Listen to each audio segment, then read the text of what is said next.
I had to go straight into YouTube and not through my production unit. Thanks to all of you who have been patient, and then thank all of you who are nerve wracking. I do not like to be asked a whole lot of questions while I'm doing what I'm doing. You see me on YouTube? I don't like to be asked a whole lot of questions. Okay? And especially about the technical stuff. Um, it is up on YouTube as of this moment, but the service with Comcast and Memphis Like Gas and Wallow is the worst that you're going to find anywhere. And what I was trying to do is on my YouTube does not I'll manually go to YouTube. YouTube does not usually see the screen. They see the production. And for some reason, um, it is not working.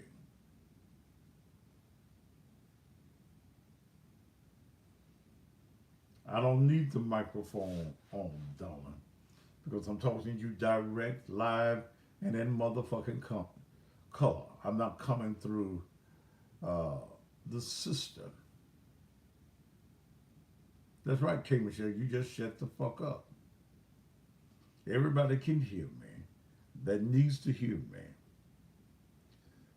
The microphone only works when I'm doing the production, and it's not coming through the production system. I've been in bed all day. I've been doing exactly as the doctor told me today. Because I knew I had to deal with ignorant motherfuckers tonight. So I rested. The little business that I had to take care of that makes munchies. I did it from the bill. Did I pay my bill?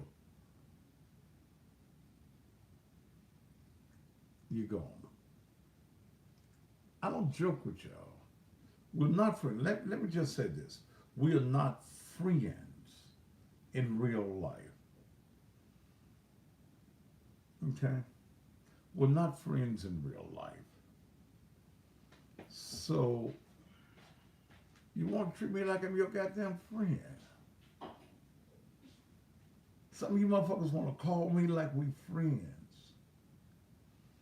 This on-air number that I use is only to be called me when I'm on air. I don't need you to call me, how you doing? Motherfucker, I was doing well until you decide to call me. I don't want to talk to you. Okay? Now, let me say this, and I guess I give you, what time is it? I guess I give you the full 2 hours from the time I started. We'll go to 9:30 maybe. Let me say this. To all you wannabe journalists, to all you wannabe bloggers, do not invite me on your shows.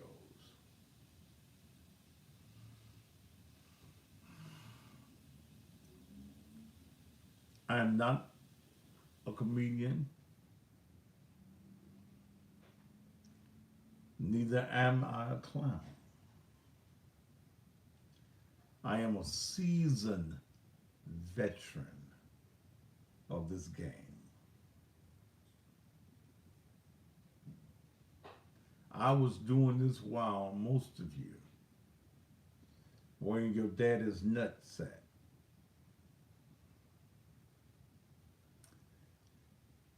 That whack ass show that I was invited on, and he paid me.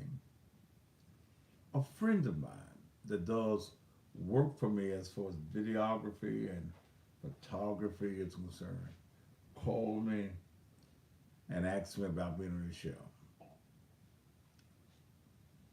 I charged him $500 for 30 minutes of my time. What I thought was to be an interview end up with a young motherfucker who thought that you could make a fool out of me. I think I was on there all of 5 minutes.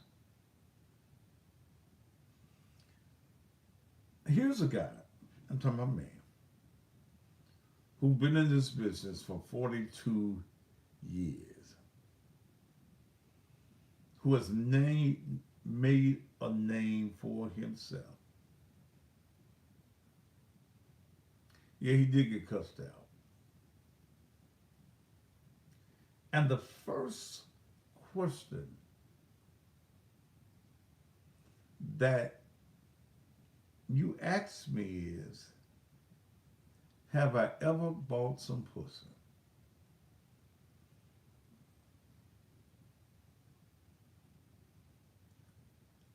I said, man, who do you think you're playing with?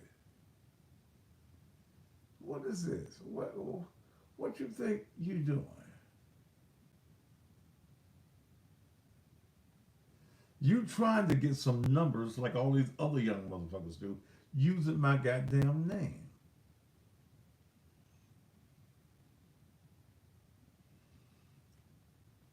So I took his money and ran. Some young fool out of Dallas, Texas. So I will not be doing anybody else's shows unless it is a show that I know, unless the show has an audience. I won't be doing it. If you want these young motherfuckers that just want me to appear to get your numbers, it's $1,500 for 30 minutes. All payable in advance. I will take your $1,500. I will come on your show. And the moment you go south with me, I'm off of your show. You cannot make a clown out of me. You cannot use, see, I understand that when you get me, people are going to come to your station. What did Charleston say about me? When I come to your page, people want to come and see the cussing pastor. But you couldn't handle me. You couldn't handle me. First of all, I told them, well, I ain't never heard of you. I took your money, but I ain't never heard of you. Oh, you didn't hear me. You don't watch me. I ain't watch your show. You paid me to come here, be here now. You ain't paid me to watch you before I come here. No, brother.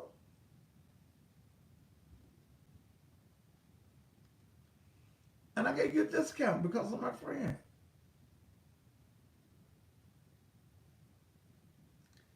You know, and it's an insult to me. Mel sitting over here listening because I got it on the speaker.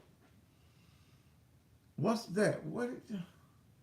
The first question first of all, you ain't researched me. You called me a self-proclaimed pastor.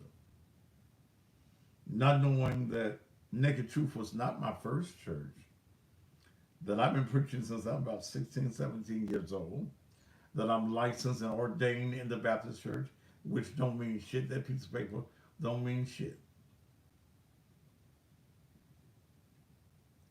That I have preached, I've hooped, I've hollered, I've taught all over the country. So to say that I'm self-proclaimed, that was your first insult. Then you ask me, have I ever bought any pussy? You too, if you're a man. But that's neither here nor there.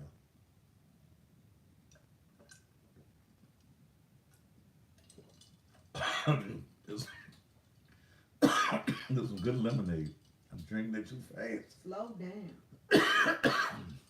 Yeah, yeah. So I was on there all of 5 minutes last night, and I cussed his ass out before that because he got what he deserved fucking with me. You have no respect. You have no respect for the industry. Okay? All right, let's go on to what I really want to talk about tonight. And hopefully I'll have this unit working by tomorrow night. And I just don't understand.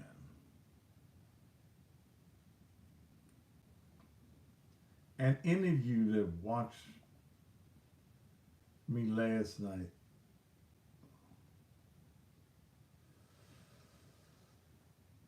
you saw how tacky this individual happened to be. And he called himself an investigative journalist. Just wanted to use me to get his numbers up. Okay, now let me go into what I really wanted to talk about on tonight. You know, when you sit here night after night doing shows, you trying to deal with subjects of various matters.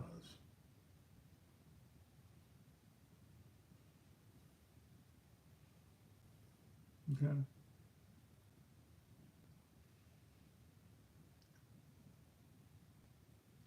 A lot of you would like for me to be like other talk show hosts that deal. Let me go back and see what y'all talking about.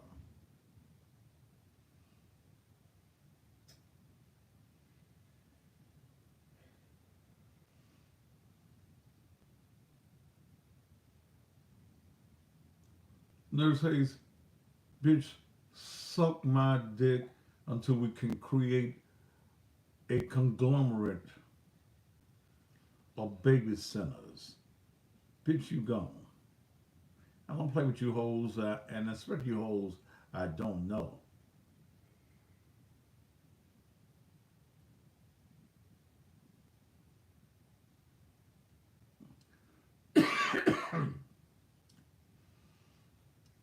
You know, a lot of you wanted me to forever deal with the Dolph shit.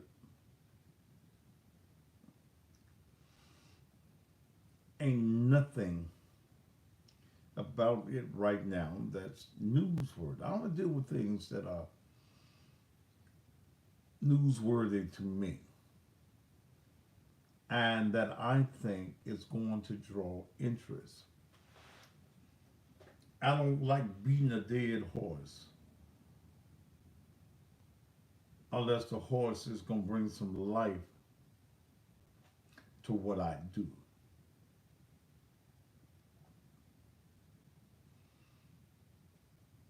And I'm just sick and tired of the Dolph story. There's nothing new in it. There's no meat to it. Nothing that's going to generate any interest to me. So I don't do that. I'm not going to do that every night. If something come back that's exciting, then fine. Then we will do it. But as this is also not just for entertainment, it's also for information.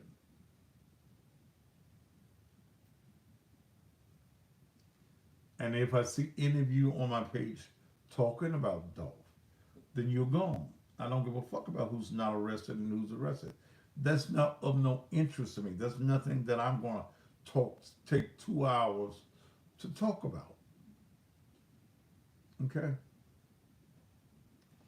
I'm gonna have to make Mel a administrator for YouTube so she can just kick motherfuckers out. Okay. But it's a little hard for me to do it tonight on this, the way I'm doing it on this platform tonight.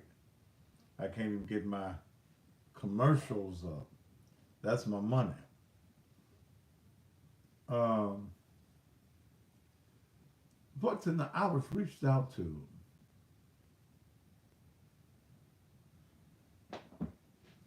Warren Johnson's. I don't know what the fuck you talking about. You gone? Um, talking about.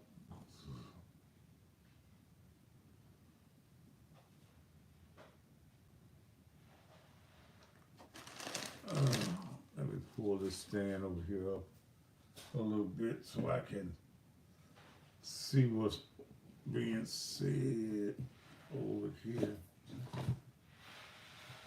I was reached out to today.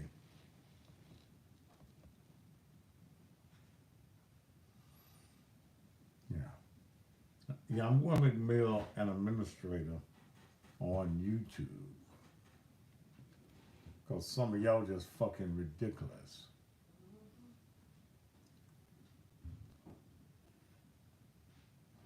I want to talk about with this young lady. She's a social worker. She reached out to me on today. And she wanted to talk to me about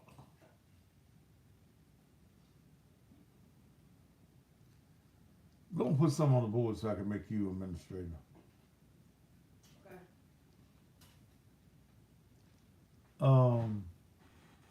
About the number of suicides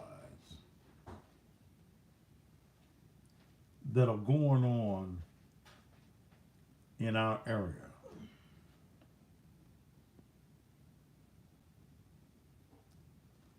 And the number of young people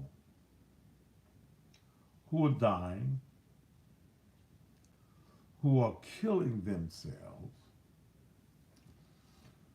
for one reason or the other.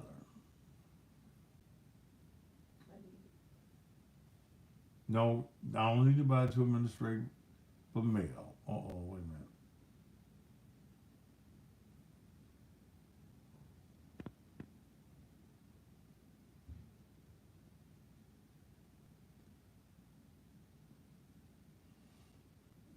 Okay, you add it. Some motherfuckers you know that I wouldn't like what they said, take their ass out. Okay? And I want to talk about, have you ever considered suicide? What? What? I thought you. And why? Okay. Something just popped up. Wait a minute. In my production box, I gotta see if it works.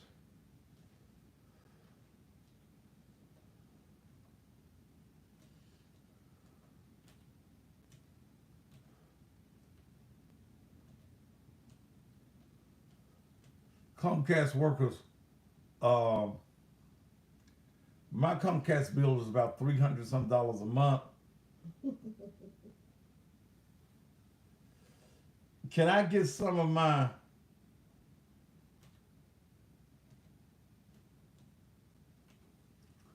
money back?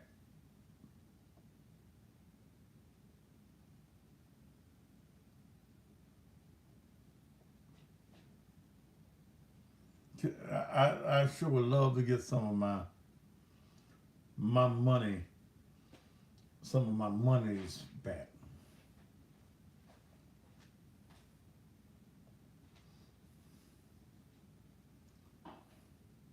When we talk about suicide, and I've got this lady, she's probably waiting for me to call her.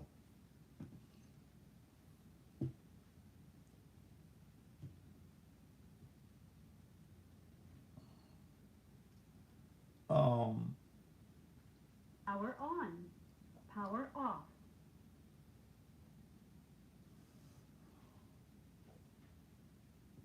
power on.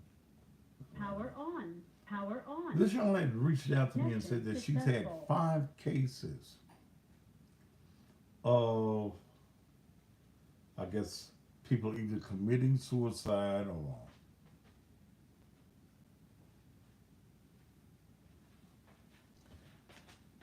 are you watching the page? Take that, whoever that is, about Walmart off. Get rid of them right now. Walmart. If you're gonna do it, you're gonna have to watch the page.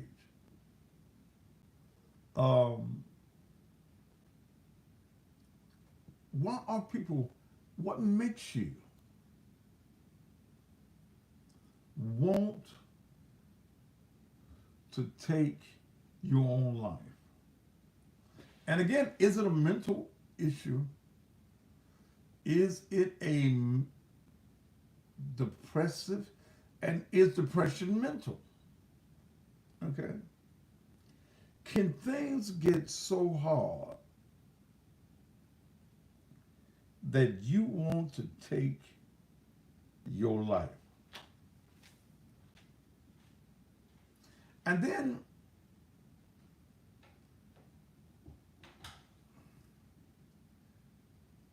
has the pandemic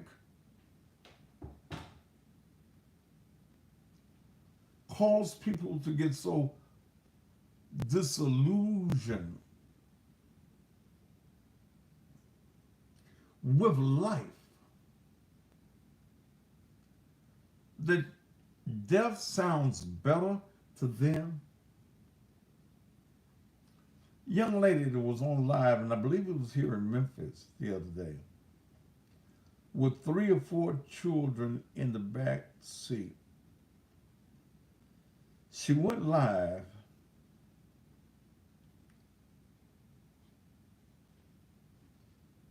talking about she was going to kill herself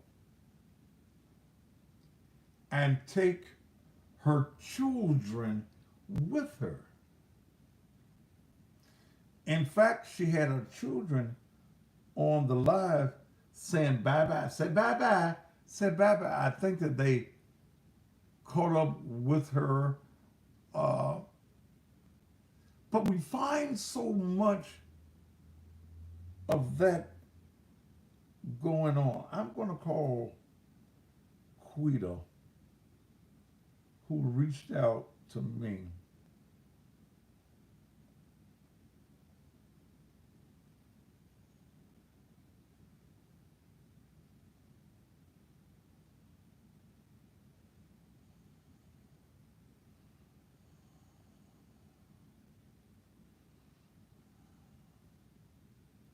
No, that's not who I want to call.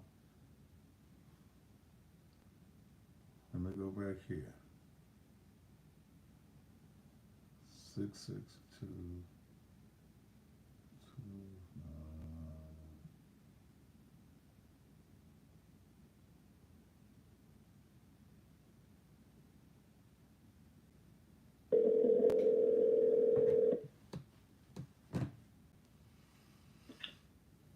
Hello. Am I speaking with Quita? Yes, this Quita. This is Thaddeus. You reached out. You reached out to me today Mm-hmm. concerning suicide. What do Mm-hmm. you do, and where do you are you a social worker at? What's your question again? Where are you a social worker at? What facility do Um, you I, work I with? have two places of employment at this time. So I'm actually a medical social worker at a doctor's office, and I work at an agency working with children with behavioral problems and mental illnesses. You mentioned to me that this week, and this just what Thursday, Mm-hmm. that you've had 5 cases of what were these people who wanted to commit suicide, or what? Yeah, it's five different instances where people came in contemplating suicide, and we had to assist with de-escalating them and assisting them with getting CIT dispatched out to get them taken to the proper facility to get the help that they were in need of. So, what were the ages of these people that wanted to commit suicide? The ages vary because today we had an older male. Yesterday it was a younger female. So throughout the week it's been different ages.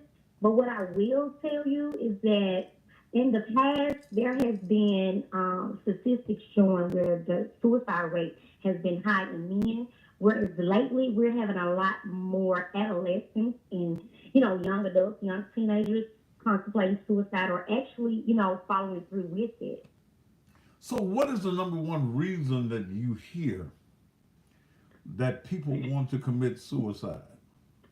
Lack of support. That's the biggest thing that I've dealt with. Now, I'm not saying that's the number one reason that they actually do it, but what I've dealt with and faced and, assist with is lack of support. There are so many different reasons that people report, wanting to commit suicide. And the terminology is actually changing with that because, we used to say like people commit suicide, and now within the mental health field, they're saying, they don't want to use commit suicide anymore. They want to say completed suicide. And so the mission is being carried out by people because they feel like they don't have the support that they need. A lot of times people will go like to social media, they'll go different places trying to express how they feel and reach out for help because they don't have that direct support system. And then they are being looked down on. They're being talked about, they're being outcast, and it's like people aren't taking them serious. A lot of people feel like if you come to social media with your problems, then you're seeking attention or you're not for real. And so that has caused a lot of people to start sheltering their feelings and, and dealing with all of this stuff by themselves. And when they actually carry out the task, then you have people saying, well, I wish the person would have come to me. I wish they would have told me. But social media has ruined relationships to the point where people don't even feel comfortable with reaching out to people anymore. So it's just a big thing of people feeling alone now. So, when we deal with social media, Mm-hmm. has social media encouraged the attempted suicide, or and I see a lot of posts that I think just crazy, but Mm-hmm. are these people when they put their every problem? I see some people put their every problem in life, their every disappointment, every time something goes wrong for them in Mm-hmm. life, they put it on social media. Does this induce the mindset that maybe I need to uh, attempt to kill myself because the people on social media, they don't give a damn about you or your life.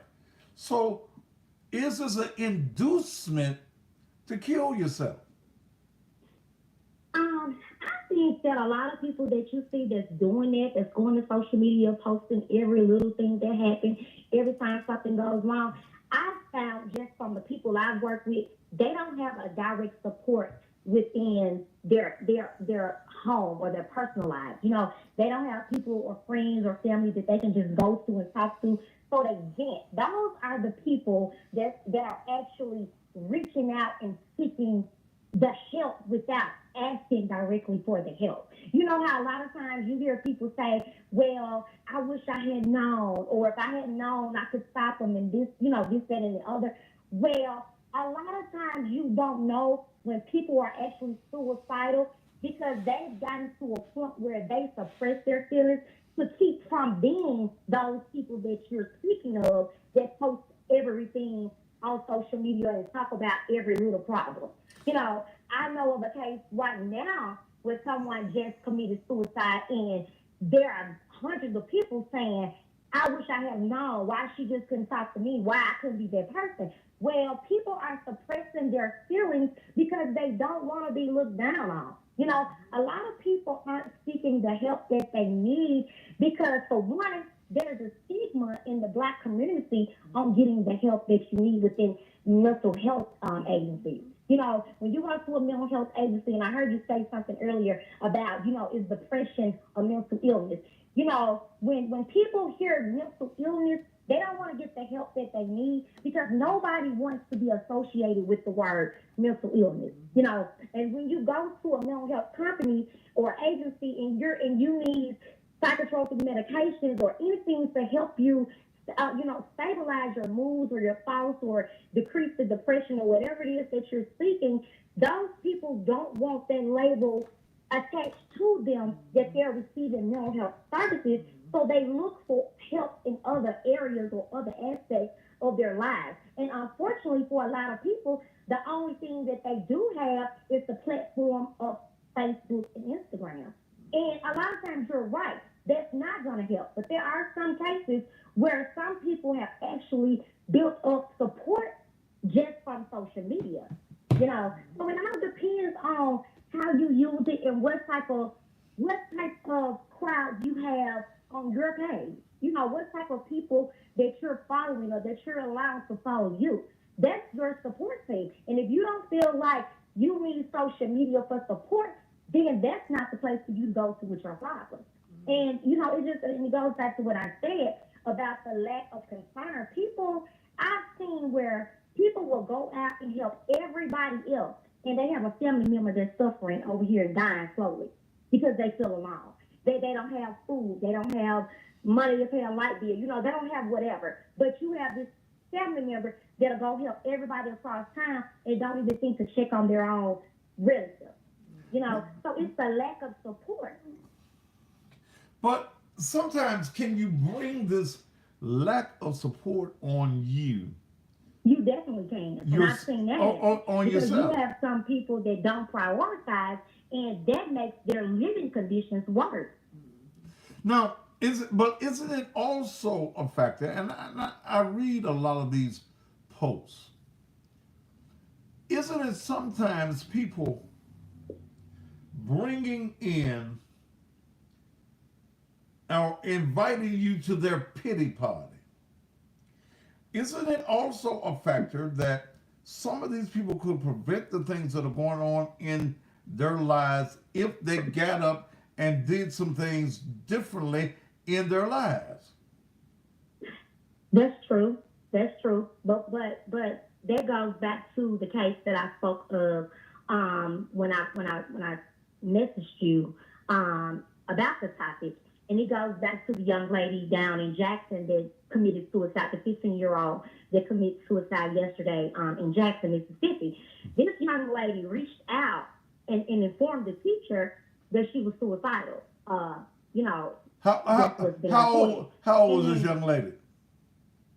Sir? How old was this young lady? This young lady was 15 years old. Okay. So she notified the teacher at school that she was suicidal. And she sat there and had time to write a whole letter and said she was going to kill herself. Where she stormed out of the school and no one apparently went behind her. So this young lady had time not only to report this, She had time to leave the school, to exit the building, to make it to an interstate and jump off an overpass. And there was no proper chain of commands followed or anything set in place to keep this from happening. How is it that a 15-year-old can leave a school? There's no crisis intervention team call. There's no police call. There's nobody called or nobody thought enough to follow this child out of the school and assist her or to even try to de-escalate her to a point where they can talk her into coming back into the school. This should have never happened. So it goes back to what I'm saying about people some are reporting this, but people aren't taking it serious. And it's time that we start, whether we think a person is going to do it or not, you have to react on any time a person reports something like that, because we aren't living in times where people used to say things and don't do them. We are living in times where when people say things, they're following through with it. And you have to take every act that has been reported, you have to take it seriously. And so even here in Memphis, they have a CIT team. You know, and I know I'm going from the schools to here, but I just want to mention this since I mentioned CIT. You have to know the difference in calling the Memphis Police Department and having them dispatch a CIT team when there's a crisis, because different polices are trained to do different things. And when you're dealing with somebody that's erratic, somebody that's suicidal and things of that nature, you have to dispatch the appropriate person to handle this situation. People aren't doing what they're supposed to do. And then it's not just the people in the school, it's the parents too. Because from my line of work, I've witnessed parents put so many responsibilities on these children until you have children that's so angry from leaving home, they arrive to school angry. All right, now, let's hold. Ma'am, Quita, please slow down. I'm sorry, Pastor. Okay, you ain't taking a goddamn breath. Shit, and I can't eat no words in here if you don't breathe, goddamn it, shit. Look, let me go back. Okay, you know, I'm an old man now, shit. You gotta let my mind soak some of this in. I want to go back to the 15-year-old down in Jackson, Mississippi. Mm-hmm. In her letter that she took time to orchestrate and give to the teacher, what did she say her problem was? Now that part, Pastor, I honestly don't know. I don't know what was said in the letter. I just know from reports that, you know, that I've been, that was shared with me, it was shared that she had written a letter, you know, stating that she was going to kill herself. And not only that, she verbally told the teacher she was going to kill herself. And when she stormed out of the school, no one went to her. Now, that's how things should go. So let me ease some questions in here too, because you sound like you're very passionate about. I am. Yeah, but so I'm passionate. let me if I get a little ahead of you, I'm sorry. Yeah, well, don't get ahead of me. You know, let me ask some questions in here so that we can all get an understanding. What was the teacher's reply to the young lady? From my understanding, the teacher didn't take her statement serious. So, you know, things that I guess she carried on, you know, as she was doing. And I hate to speak on things like that because I wasn't there to see that. You know what I'm saying? All of what I know is what's told to me in that instance. But I do know is that the child is dead. All right, well, okay. She jumped over overpass, right? She did, yes, down near Woodrow Wilson in Jackson. So she jumped onto the overpass into the interstate? Yes. Heavy traffic. Yes. Heavy traffic. Ooh, okay. Heavy traffic. Yes. Heavy traffic, yes. So you got to be disturbed. And when I say disturbed, I'm not talking about crazy. I'm talking about something must be going on in your life. Especially at 15 years old, I didn't have damn problem. Right. Not now. I didn't have no problem at 15 years old. But I was raised in a different time. I was raised from a different parental mindset than children are going through now. I didn't have no abuse at the house other than getting my ass tore all the goddamn pieces for being just a mischievous little motherfucker. Other than that, I didn't have no abuse. Okay? So I'm trying, when we did, and I know that you deal with other children as well. I want you to also understand that there has to be a pattern, okay? There has to be a pattern of what these children are going through. What is the main reason that you hear that children don't want to live anymore? What is it that's going on in the homes, or what is it that is going on in schools that make them feel that's the end of life? I'm going to go on. I'm going on to heaven, hell, or wherever I'm going. What is it? It's a mixture of things, and it both coincide with each other, with the home and the school. Because you have children that's going to school that's being bullied, and it's not being taken serious by the school staff. They aren't handling things appropriately until it's too late, you know. And that goes back to the home, because if you teach your children at home not to bully, then, or not to go to school and tease children because they're less fortunate, or they don't have what you have, or what you think that you should have, that they should have, then these children will be nicer to each other. But when you have children that, being neglected in their home, they don't have up-to-date clothes, or they may come to school dirty or smelly or things like that, and you have other little children grouping up over here, bullying them and teasing them and making fun of them, that makes them not want to go to school. All right, let me eat. Baby, breathe. Please breathe. Please breathe. Please breathe. Look, let me ask you this. Because when I went to school, we was bullying. I got bullied because I wore glasses. Mm-hmm. They called me Mr. Peabody. But I fight. Okay? So, that was a mindset then. And that little smelly children that came to school, we talk about them. You show it musty, you stink. Okay, but they didn't go kill themselves.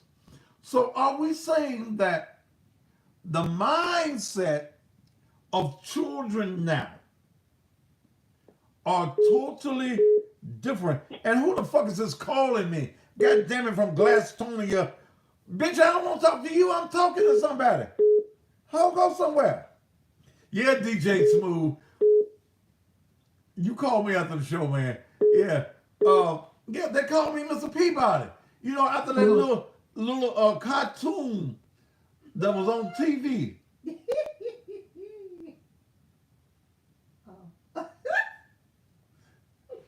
You probably ain't seen that cartoon. You probably too young to remember that cartoon. But I think he was a beaver or something. He had big old glasses on. And see, I've been wearing glasses since I was 8 years old.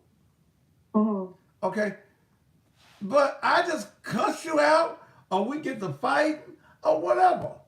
Never did it cross my mind that I'm going to kill me because I wear glasses. Hell, I need to see. Okay?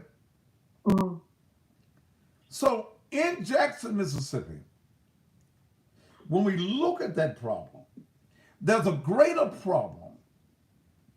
The greater problem is, number one, what was going on in that home. Right. The second problem was, yeah, Mr. Peabody Sherman, thank you, Brother Patton. Okay. Uh, the second problem is the lack of concern from the teacher. Yeah. So when the 15-year-old young lady there in Jackson, Mississippi, gave the letter because I would take it that the letter was given to the teacher. Please stop me from what I'm finna do. Okay, I don't really want to do what I'm about to do, but I don't have no other recourse. Please do something to stop me from doing what I'm about to do. My question would be, did the teacher read it at that point? And if she read it, why did she not take the statement of the student serious enough to intervene? Yeah, that's the same thing I'm wondering. I have all same questions because I'm still baffled over the fact that this child was able to leave not only out of a classroom but off an entire school campus and make it all the way to an interstate. Like that doesn't sit well with me at all. Well, the fact that you allow a student, whether you've read the letter or not, you allow this student to leave out of the room, and you don't go to the administrator and say, and they had the young lady's name in the newspaper, and I need to find it because I want to deal more with it because I broadcast in the mornings all over Mississippi. I want to deal with it even from that perspective.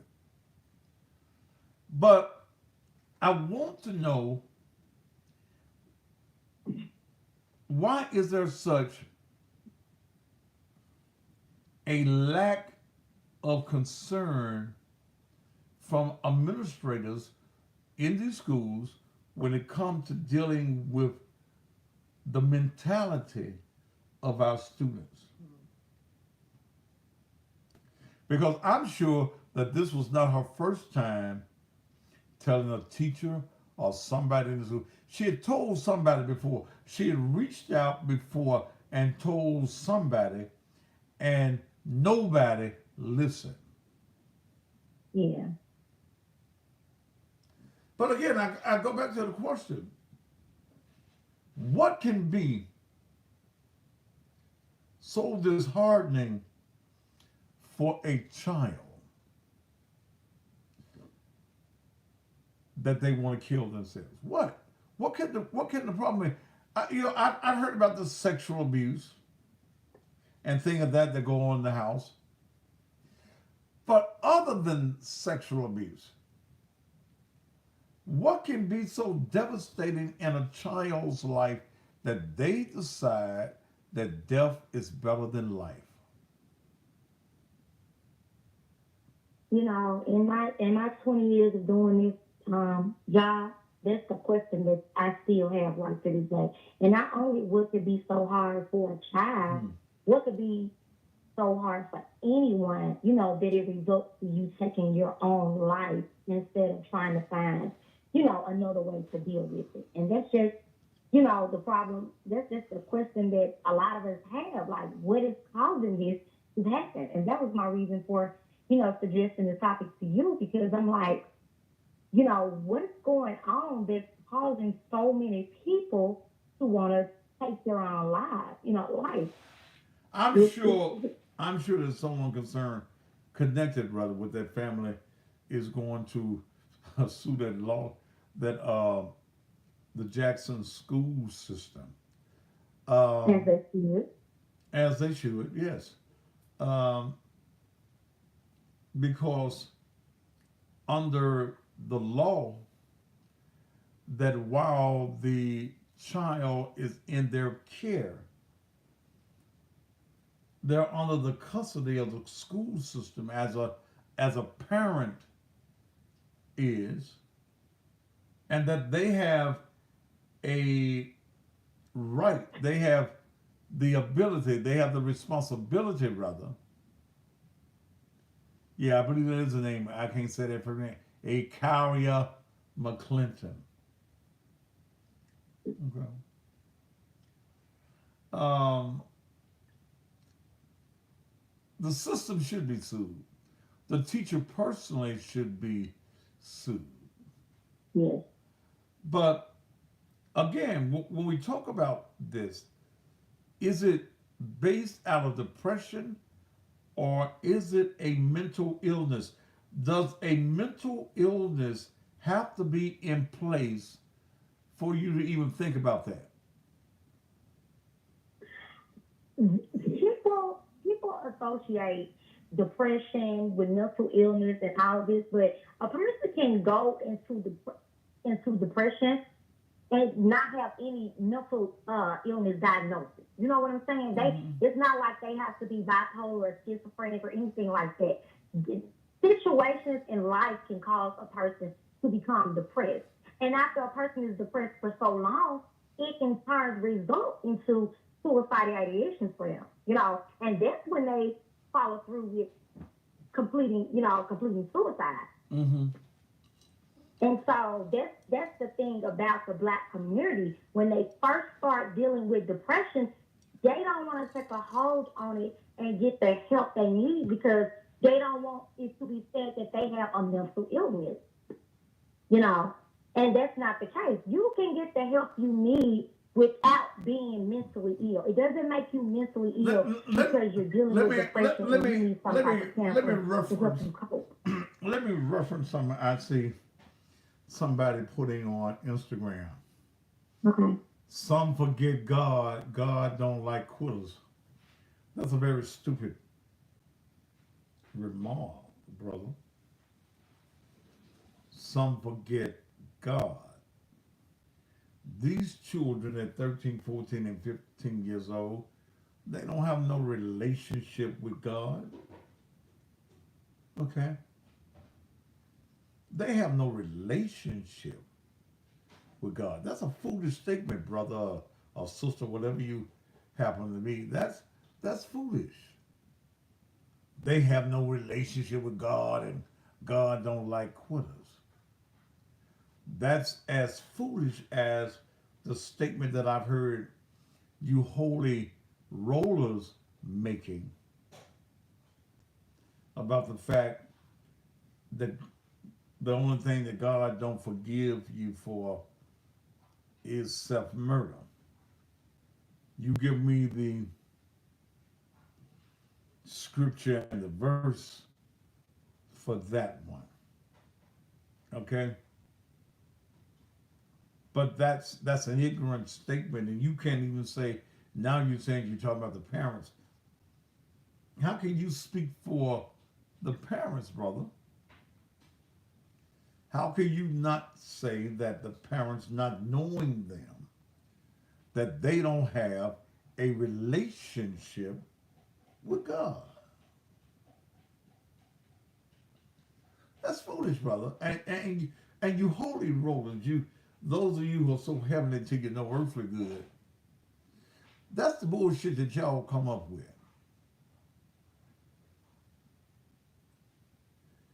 Children don't have a relationship at 10 years old with God. They may be unwell and gave the preacher their hand, but they don't have a relationship. They don't have a knowledge of who God is and what God will do in their lives. And the average parent, and Queen, you tell me if I'm right, but the average parent have not sat down and talked to their child about their problems, number one. And most parents have never sat down and talked to their children about suicide. Would you agree or disagree, Quita? I definitely agree. I definitely agree with that. I mean, my folks never sat down and talked to me about, you feel like you gonna commit suicide, is something going on in your life, those are not the conversations that the average parent has to say to their children or will say to their children. So, some of y'all need to get out of this holy roller shit and deal with the realities of life. Okay?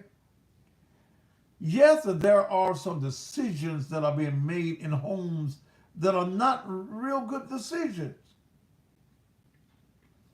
But you cannot blame an individual's relationship with God on those factors. You just made some ignorant ass decisions. Quita, when we deal with adults, and you said that you dealt with an older man yesterday? Today. Mm-hmm. Why was that older man, how old was the man, first of all? He was in his late 50s. Okay. I ain't talking about lip juice. I ain't talking about no damn morality, brother. Just shut up. He was how old? He was in his late 50s. Late 50s? Mm-hmm. He'd have lived a whole life. Why, at this point in life, was he ready to kill himself? And he, of course, he didn't give that reason. But the thing about it, the questions that, we normally ask is we ask the person, do they have a plan? Because if a person can, do they have a what? Stated in this field, if a person Wait a can minute. give you Wait a minute. You asked them, wait a minute. Do they have a what? Plan, like a plan to carry the act out, like how they plan to kill themselves. Okay. If they can give you a plan, then chances are they're serious about doing it because they had time to think about how they want to do it. Wait a minute. And so not only did he have a plan, he had a weapon. Wait a minute. This is my motherfucking show. I don't have to open no motherfucking phone lines. Okay? You say anything else, brother, and you gone. I ain't talking about no damn moralities. Moralities have nothing to do with you taking your damn life.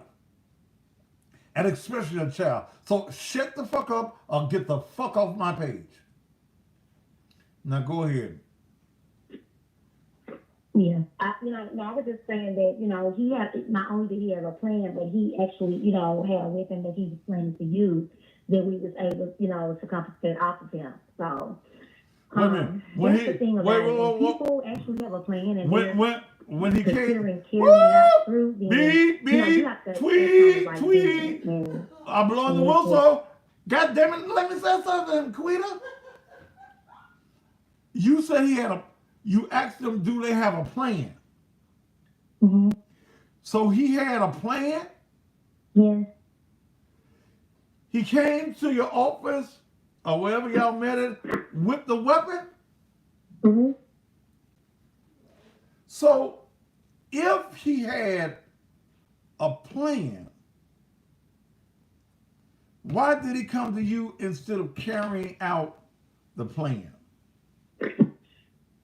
Because, and I have to be careful with speaking on this due to right, I understand confidentiality, but it was more of a case where he wanted to make sure things were lined up how he wanted to be for the people he leaves behind. So he was trying to see where things taken care of that he had put in place. And he had it all worked out. Yeah, but unfortunately, we was able to get him, some help before he was able to leave out of there. We was able to call CITN. So, did y'all let him go back to the house, or did y'all take? No. He was taken away. He was taken away by CITN. Lip juice, you gone. I told your ass don't say shit else. No, I'm gonna go live with you because I want to see you face to face. Hold on a minute, Quita. Okay.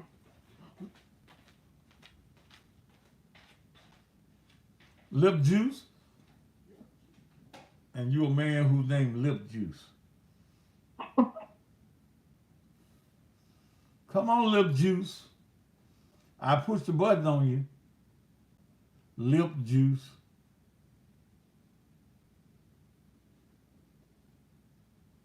You doing all that mouthing, motherfucker.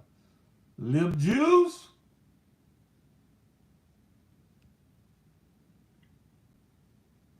Come on, Lip Juice.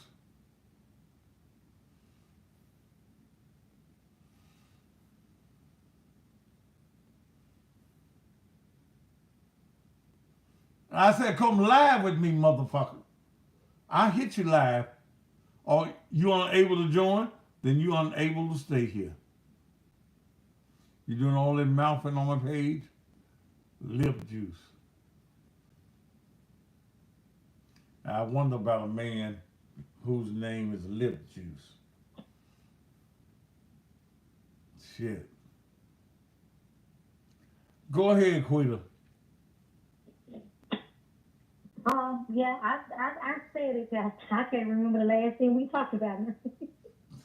I don't know before I got disrupted by. Yeah, you got disrupted, and it's part of my fault. And he refused to come on the show.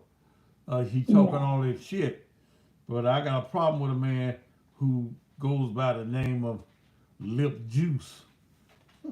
What kind of juice you get on your lips? Hallelujah. So, can things, Quita, as we talk broadly, I'll come on your show. If I want you on my show, motherfucker, you be here. Yes, it's all ratings.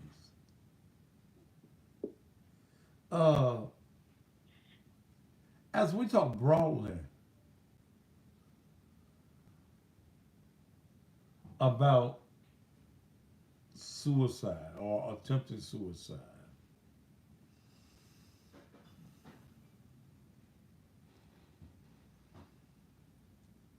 you're saying that support is a main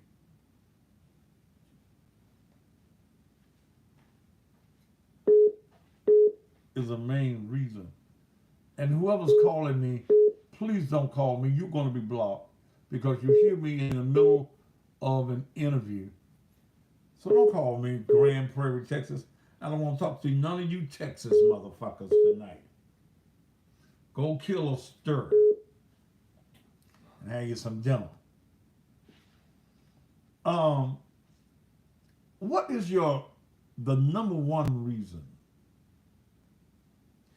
The number one reason that you hear from a bunch of people who are contemplating this act, what is their number one reason for wanting to commit the act of suicide?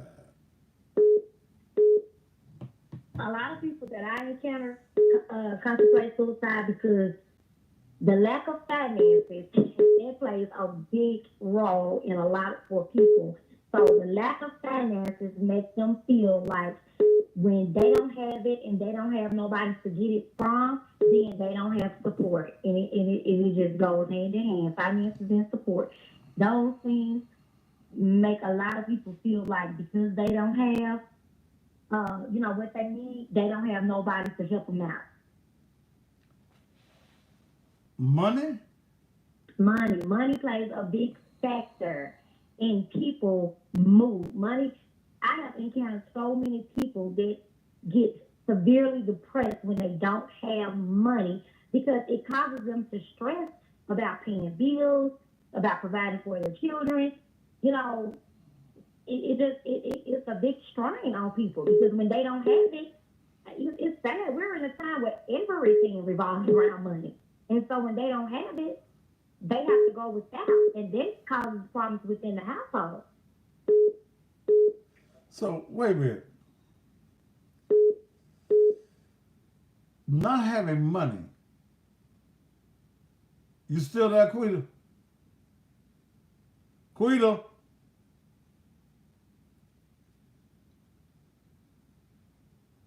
Quita, are you still there?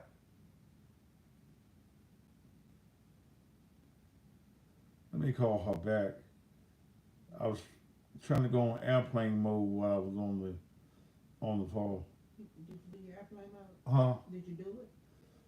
Yeah, but I was trying to do it while I was talking to her.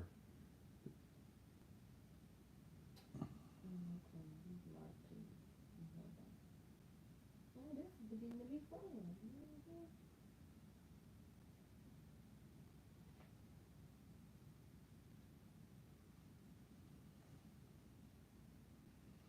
Because some of y'all just rude as fuck. You see me talking, and you see the type of conversation that I'm trying to have, and you motherfuckers that I don't give a fuck about and I ain't talking to. You rude motherfuckers. But baby, you know you're not gonna be able to do airplane mode and talk on your phone. Okay. No, unless you wanna. Uh, You wanna go get the other phone?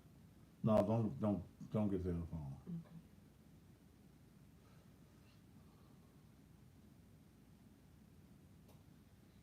Some of you are just rude motherfuckers.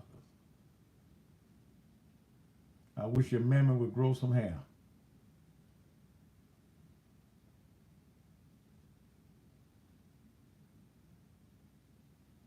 Just maybe you'll walk out in front of a train and give me a discussion to talk about.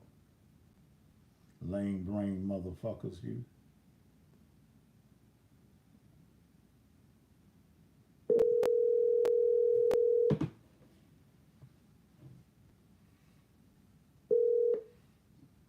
Hello. I'm sorry, darling. Oh, And it's okay. so you said poverty? I've been broke before. Okay. Yeah. I've been broke before too, Pastor, but let me tell you something. We're living in a whole different time. We're living in people, a whole different generation of people. And it goes back to where it says people are much weaker now. That's true. Things that we've endured in our times, they seem to can't stand it. And I'm only 38, but it's still a big difference from when I was younger. We went without a lot, but we didn't want to kill ourselves. And that's what it results in now. I went to a mode of how do I come out of this? Okay? That's what I found myself going into. I went to the state of how do I get out of this? So people don't think that anymore? Apparently not. They think, how can I make it in? But we need to get back to a place where people genuinely care about each other and people help each other. And that's what they're not doing now. You know, everybody want to charge everybody for doing everything. It can be your family. You know, people don't want to genuinely lend a helping hand. And that's what we need now. But wait a minute. Are we not also giving people a crutch? It's a difference in helping somebody and giving them a crutch. You can help a person without being a crutch. You don't have to do everything for them. You know, you can tell them, you can go as far as telling a person where to get resources from. You don't have to actually sit there and pay a bill for them, but you can take them, you know, give them a ride to go and apply for help without trying to charge them, and you already know they don't have anything. It's just small things you can do for people that can help them out versus you being there and they become dependent on you for everything. Yeah, okay. I hear what you're saying. But I see a set of people that just want people to do for them. You know, like I see these folks standing out here with these signs. I will work for food and I will work. Goddamn, right now everybody hiring. How come you ain't went and got you no job? If I give you a little dollar, am I helping you or being a codependent to your issue and your problem? Huh? And that's where you have to use your better judgment at. You know, when you see those people out there that's holding those signs and they saying, we'll work for food. A Then lot of work. times, because I've always been a giver and and a helper, and a lot of times you can offer to give them food and they'll turn you down. No, I want the money. Those are the people that aren't really in need. They're trying to benefit through money, But you do have people that are really in need and would take whatever you're trying to give to them. So it's a difference, with the population of people that actually needs help than the people that's trying to get over. Mm. Mm. I guess I hold on to the thought. Excuse me. I hold on to the mindset that you can get out of the ditch if you climb out of it. I'm not gonna wait for somebody to come along and give me a ladder to get out of it.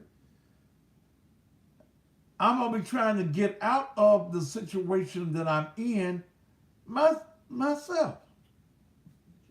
And I guess I'm just of a different mindset. A different thing too. Okay?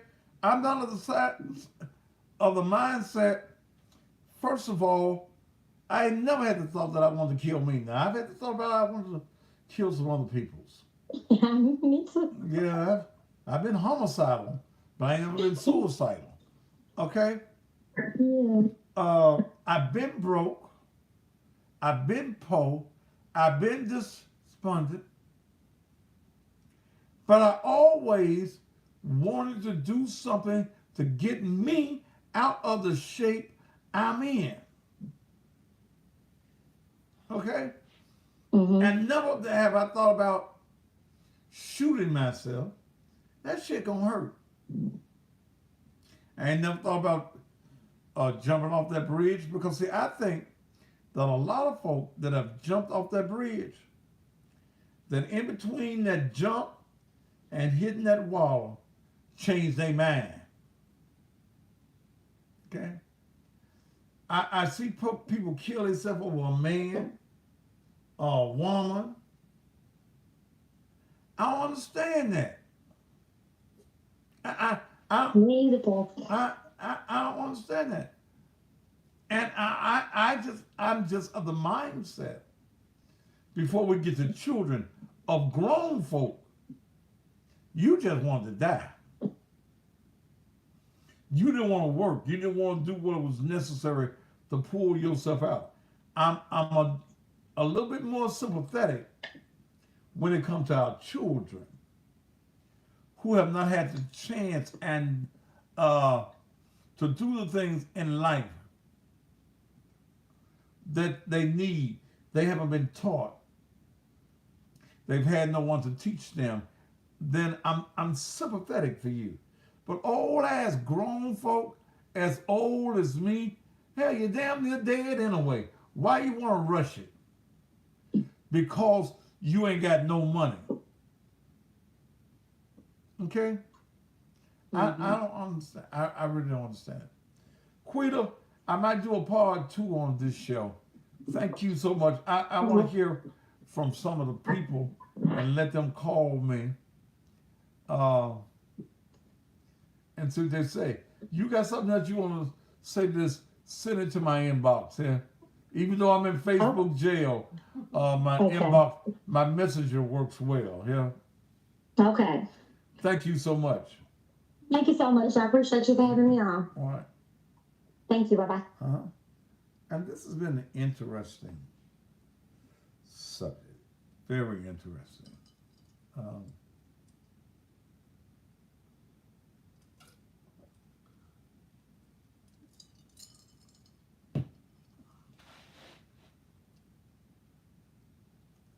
If I'm contemplating suicide,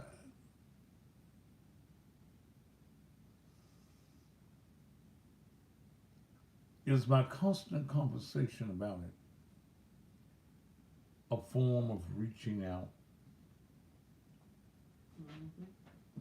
Hmm?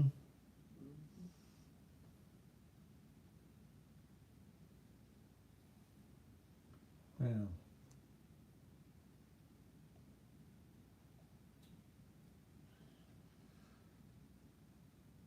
But our children,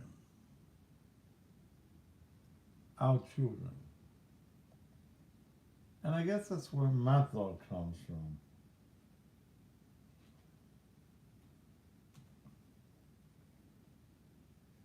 Our children. What can be so difficult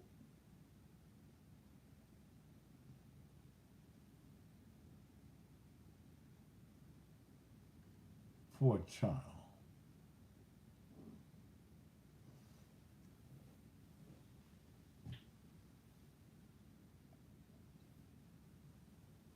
Part of it is social media.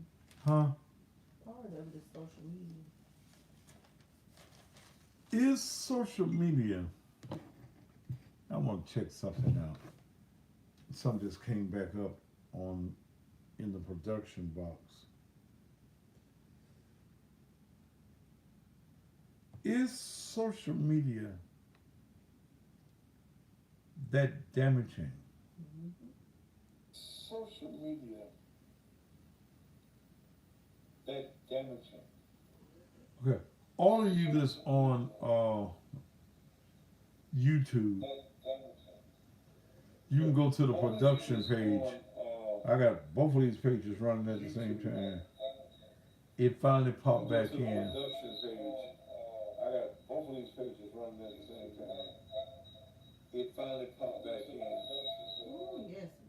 Yeah. So, If you all that's on YouTube right now, if you will switch over to the regular, to part 2, you'll see where it says part 2. Okay. If you switch over to that,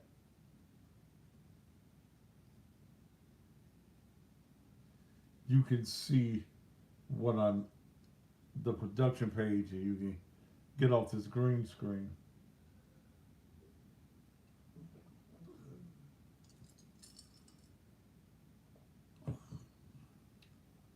So, I'm going to open up the phone lines.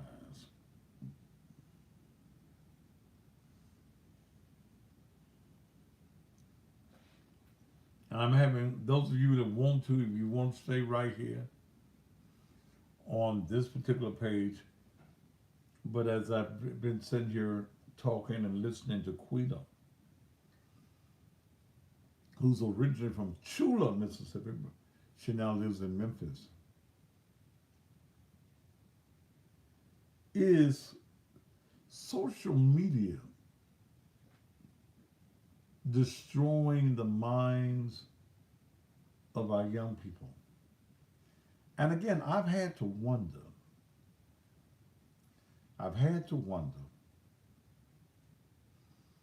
why people put all of their business on Facebook. My husband left me. He left me with $2. We be going through this, that, and the. What is the reason behind it?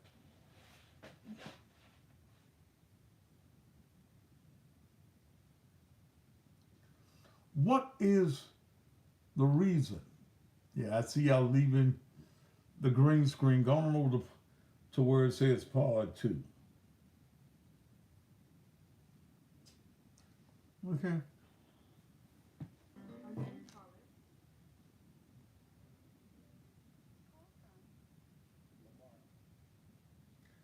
To accept, press 1. To send a voicemail. Go ahead. Go ahead. Hey, how you doing, Pastor? I'm doing great, sir. Go ahead.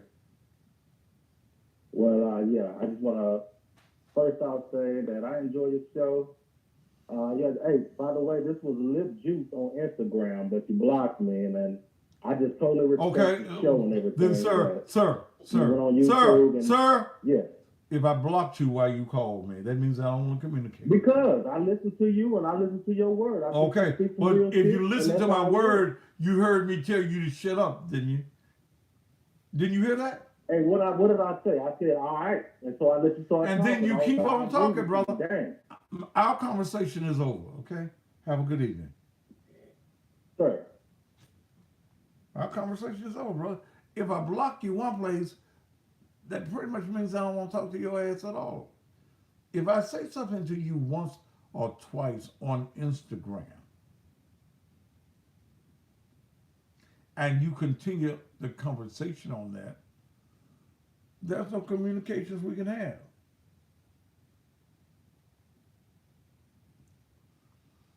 Can we blame our disappointments on social media? Baby, What? when I say social media, I'm talking I about. talk up so I can hear you. When I say social media, I'm talking about like the younger kids because I equate social media. I count YouTube as well. And you know, when I'm at mama house, fat, all them got phones. And it's plenty of times that I have said, what you doing on that iPad or give me your phone and they looking at a video or something on YouTube and you have to be careful and monitor their content because it's actually videos out there telling kids to commit suicide and all kinds of stuff. They'll even Is put it? yes, they'll even put it into a cartoon. I walked back there the other day and they looking at something where kids sticking pencils up their nose and all that kind of crazy. I'm like, what is it? TT, well, I said, get off of it. So you really have to monitor them because that stuff is out there. So are we at a point where parents are allowing their children to go to social media and Facebook, TikTok, big old YouTube, and all of these places? It's social media. Have we come to a place that our children are let alone to do whatever it is that they want to do? In fact, has social media become the babysitter at the house? Okay? Yeah. Is social media the babysitter at the house? You don't want nothing to do. But look at it. And I look at Morgan. Morgan, what, 6 years old? Love that iPad. Okay. She got an iPad now that I paid, how much? $700 for? Huh? Who? $850, baby. $850. Yeah. You didn't tell me that. But her nieces and nephews, her niece and her nephews are monitored. Now, that's not to say that when the parent is not looking, Right. because these motherfuckers 5, 6, 7 years old now, they come here with a different mind than when most of us got here. I grew up in black and white TV shit. So, goddamn it, we didn't have no TikTok. The only thing when TikTok at the house was a clock with a little bird come out at the top of each hour. That was the only TikTok, TikTok, TikTok. We didn't have no Facebook. Okay, so have this new age of parents devastated the lives of their children. Okay? With this social media. And I'm hearing some of y'all say now, and naturally, I don't know.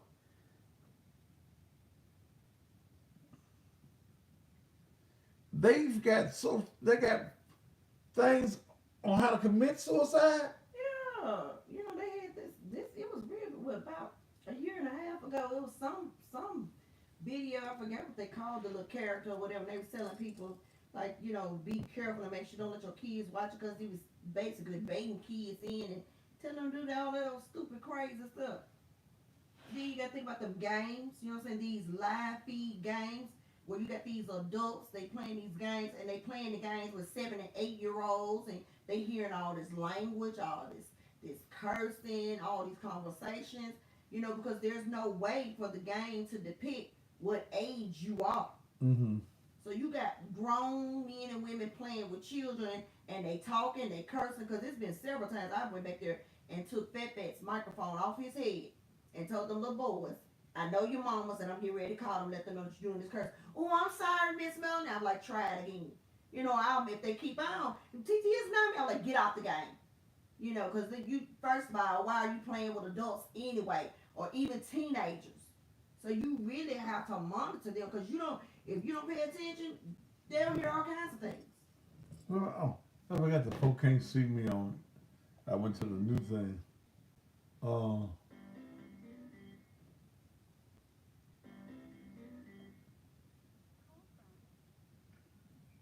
I'm sorry, those of y'all on YouTube, and I came up on it. Y'all can't see me. Let me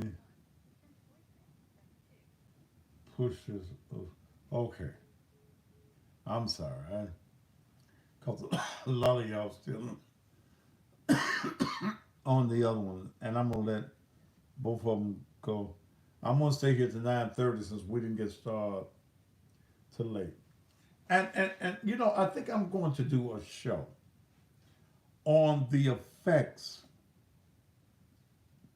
of social media.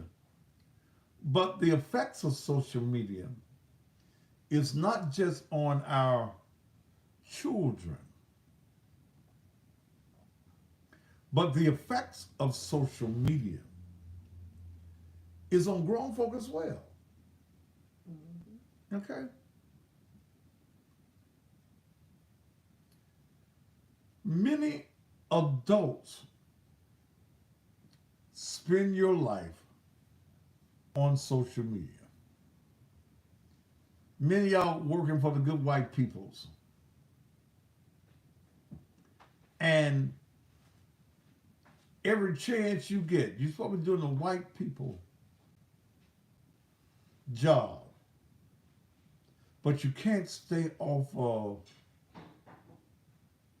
social media. Okay? I had to tell Dominique once. And see, Dominique had a job where Mel was her boss. I got her a good job working for Mel. But during the day, because Dominique and I are friends, I'd be on social media, and I know she's supposed to be working.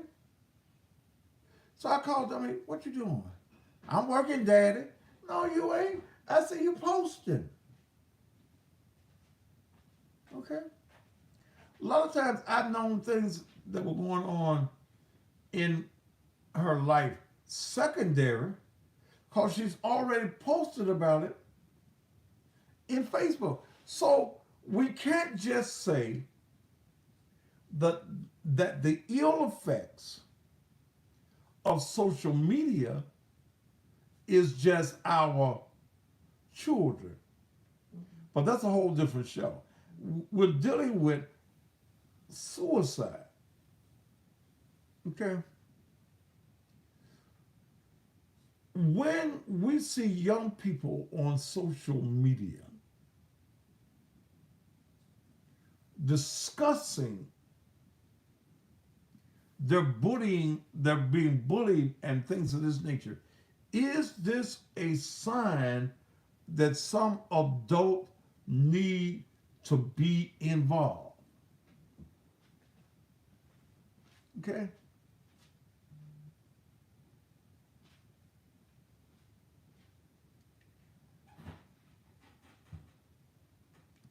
I'm on social media because I make tens of thousands of dollars a year. off of social media.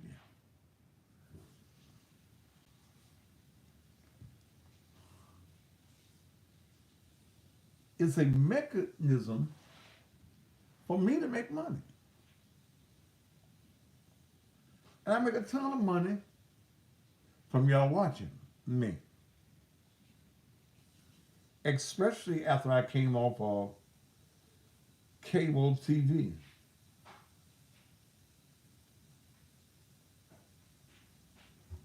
But I spend a lot of time in the airports while I'm flying, if I can get a signal. In motel rooms, I spend a lot of time as well.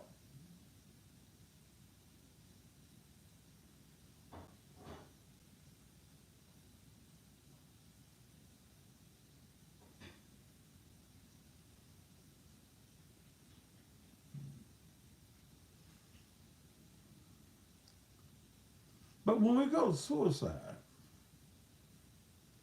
yeah, I just wonder how Dirty Bird, you gone.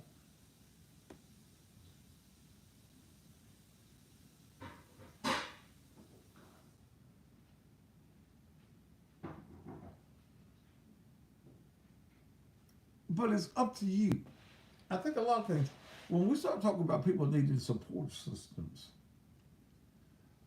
and I'm not trying to be hard-hearted, but I just think a lot of you are a lot of persons who speak in the, oh, woe is me, just using that as a crutch.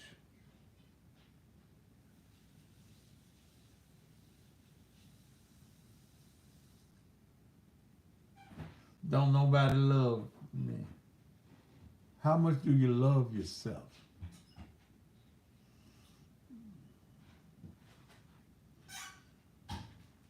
How come you won't pay my bills?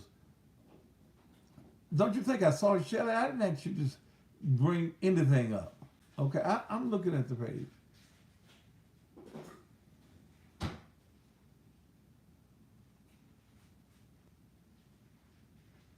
Won't nobody help me pay my bills? My sister, my mama and them, they got money. Ain't nobody supposed to help you pay your bills. And I listen to Quita and the support system, but you can only support people so much. Some people just want a handout. Some people just want pity.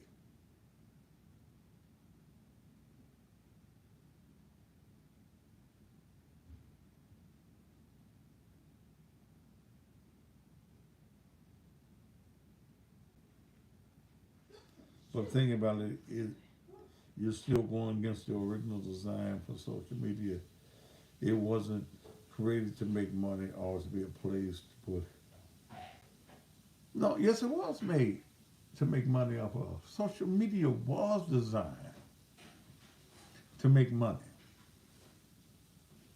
Yes, it was. So, Ariel, you don't know what you're talking about. Yes, it was. Zuckerberg has become a multi-billionaire. Give me some more Kool-Aid, baby. So it was designed to make money.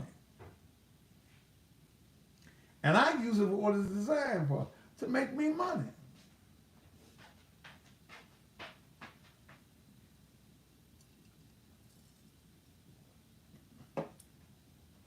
Many of you use social media. Remember when the little girls used to have diaries?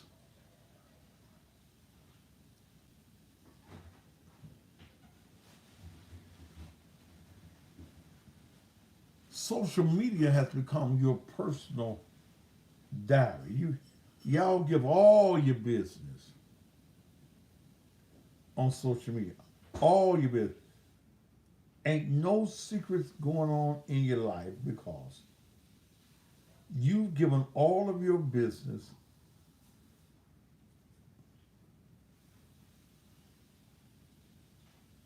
on social media. I want no water. I told you what I They had wanted. to make some more. We'll make some more. I remember when I was in the repo business. If social media had been around when I was in the repo business, Kim, social media tore my family apart. Come tell me how it tore your family apart, baby. I want to hear this. How did social media take your family apart?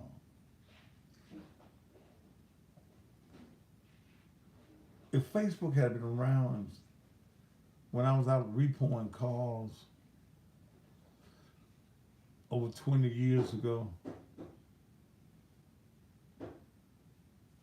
I'd have made triple what I made. Cause your place on there where you are, where you being.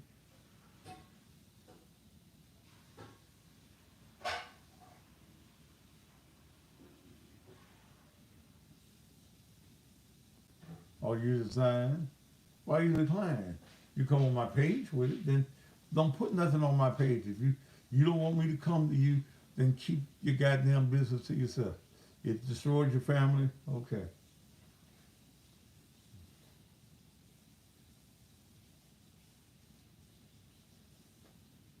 Or you at work,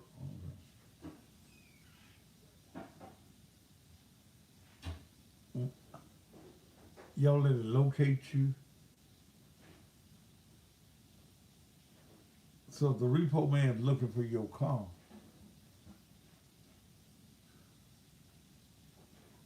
All he has to do is follow your page. He know where you are.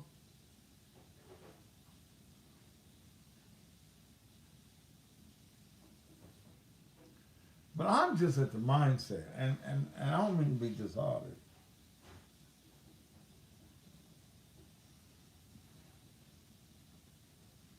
But I ain't reaching out to everybody that said they need some support.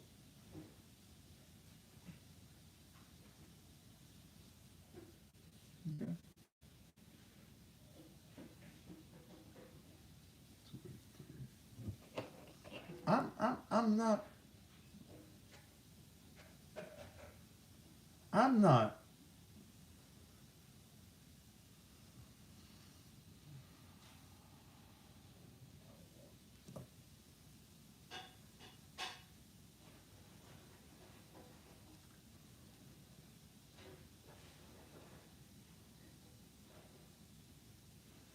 I'm not giving.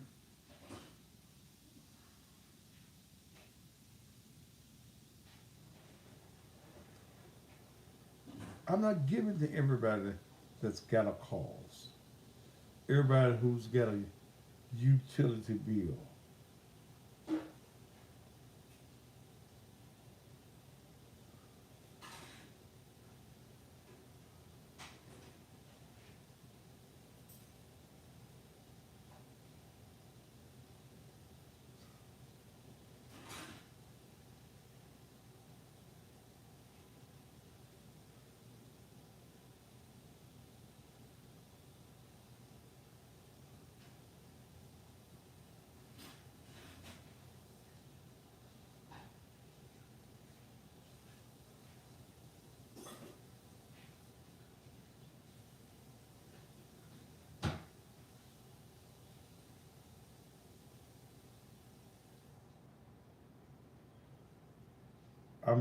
I'm doing something.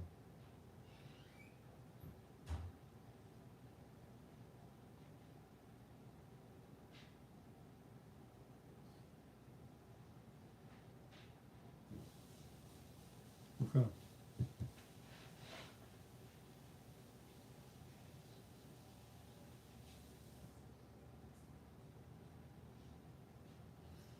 I'm sorry. If I see you standing on the street and you got a sign that says, I will work for food, I'm gonna tell you, I just passed Mr. Wilson's store they got a sign out that they hiring.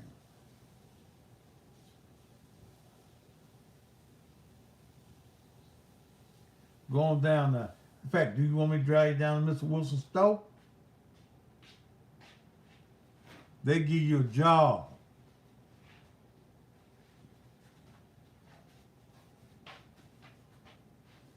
That's what I do. But you can't help everybody. And and you know, this is gonna sound bad when I say it. I just tell some of y'all go and kill yourself.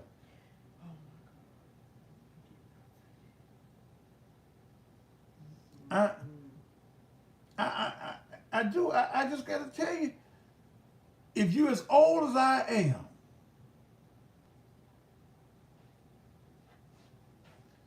you 50, 60 years old, and you decide to kill yourself over some money, and you done had all these years to make some money, I just got to tell you, oh well.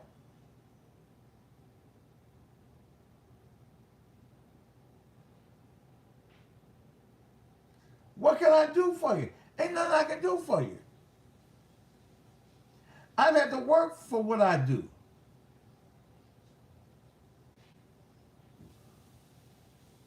I've had to pull myself up. I've had to have high esteem in myself and my life. Well, I'm going to kill myself if you don't pay my rent. You going to be dead and in the dog then, motherfucker.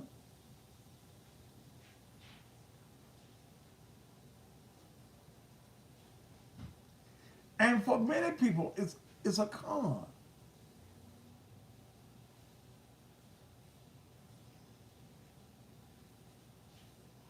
Why are y'all referencing Bonnie Mason? Leave that shit alone. I see it. Y'all ain't gotta say shit.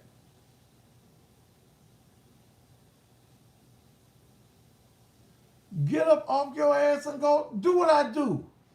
Go get a job.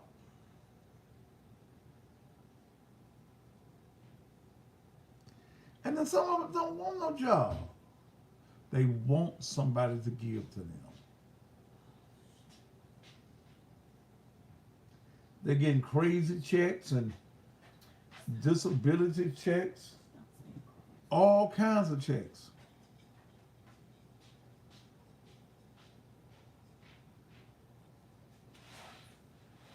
My heart go out for them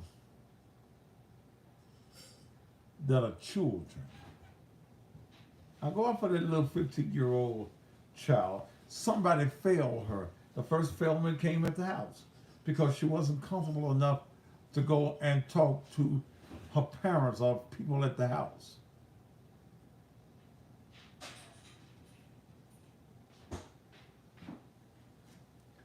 Then I blamed the Jackson, Mississippi school system. They failed her. She took time to write a suicide letter. Thank you, Donald. She took time to write a suicide letter, give it to the teacher, storm out of the class, leave the campus, and go jump off the damn interstate.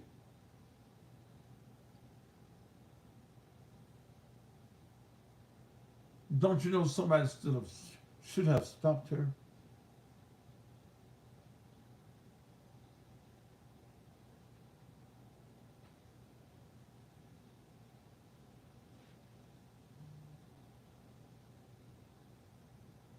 Any updates on Danielle girl and the baby? The girl dead and the baby's still missing. That's the update.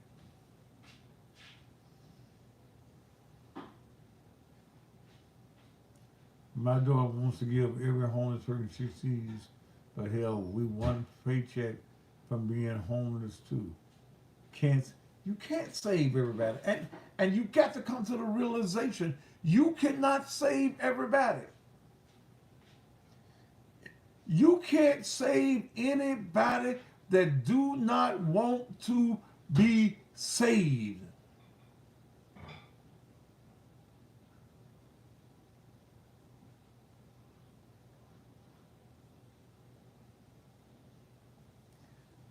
Can't save them.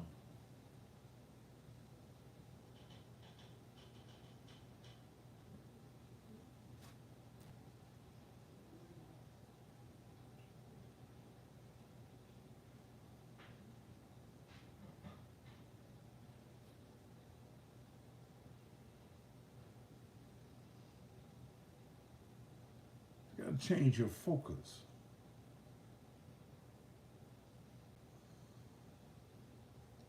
School system is going to get a lawsuit. And guess what? They may even get a lawsuit from a family that they didn't even care about the girl, but they see the dollar signs.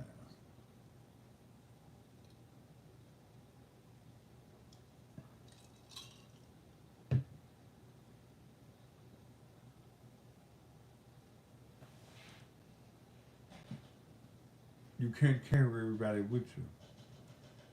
One of the biggest mistakes that successful entertainers make. You want an entourage.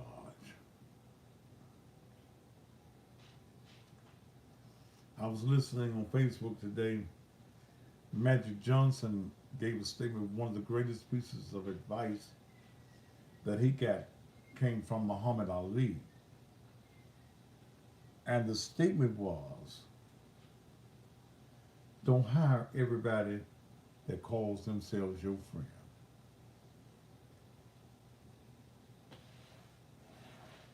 You got too many people you're trying to take care of. You want to pay your assistant, and the assistant to the assistant, and the assistant to that assistant. You want to have somebody that picks up your briefcase. You want to pay them. Somebody that picks up your laundry. Somebody that sweeps out your car, washes your car. You end up with an entourage of 50 or 20 people that you're paying good salaries to.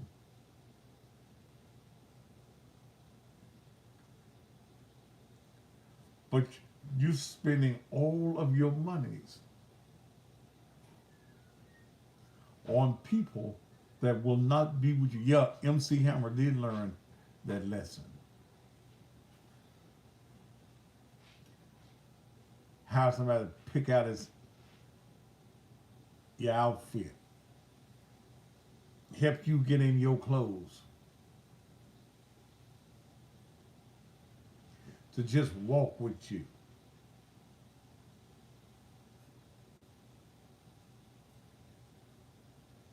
It was his friends that took him down.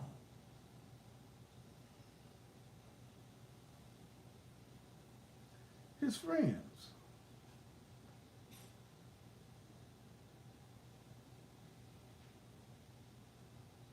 His friends.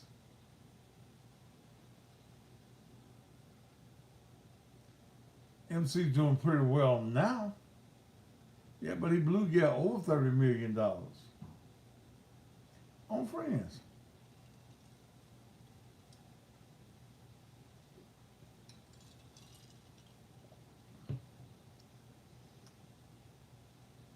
Somebody asked me, what if you came into $100 million?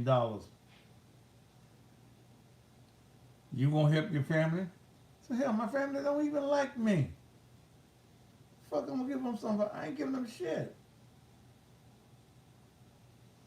My blood family, on my mama's side, they don't like me. I ain't giving them shit. But I get $100 million, y'all won't hear from me in mail no more. Dominique and Jocelyn, I'm going to give them a little paint or something. Then we gone. Ain't you going to give your mama a house? My mama dead. She got a mansion in heaven.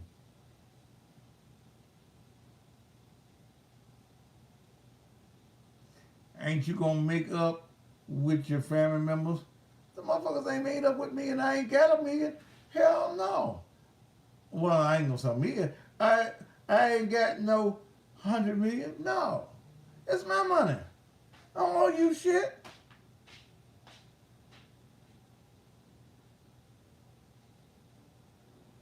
I ain't gonna tell you, but you know the state of Tennessee, if you win the lottery, it's got to be public. You got to take the check publicly. I ain't got no problem with that. I don't. One of my greatest words in my vocabulary, besides motherfucker, is no. I ain't giving you shit. My mama dead. My auntie that raised me dead. I ain't got nobody but Melanie and my children. And maybe Morgan. What? I hope mama listening to you. Oh, you know, your mama is like my mama. Is that? But that's where it stopped. The fuck you want?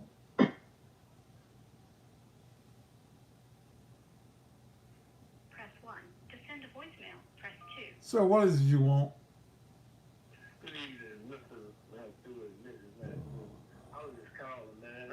I almost got fired today at work because I'm sick of hearing about young dolphins. A lot Sir, of kids sir, and sir, and sir, shit, sir, other people, they sir, make a lot of proud. sir, sir, I'm sick of sir, hearing about it until the sir, trial come up. Sir, And so, sir, what's that? why the fuck you call me with that shit? I don't blame your boss for firing your ass. Why the fuck you call me with it?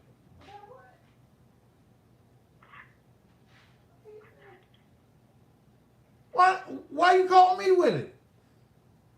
I just want to know your opinion about it, man. I don't, you know, wait I a minute, don't wait a mean minute, no harm wait a about it. minute, I'm just- wait a minute, I'm just whoa, saying, whoa, make a whoa, comment whoa, about it. whoa, where you work at?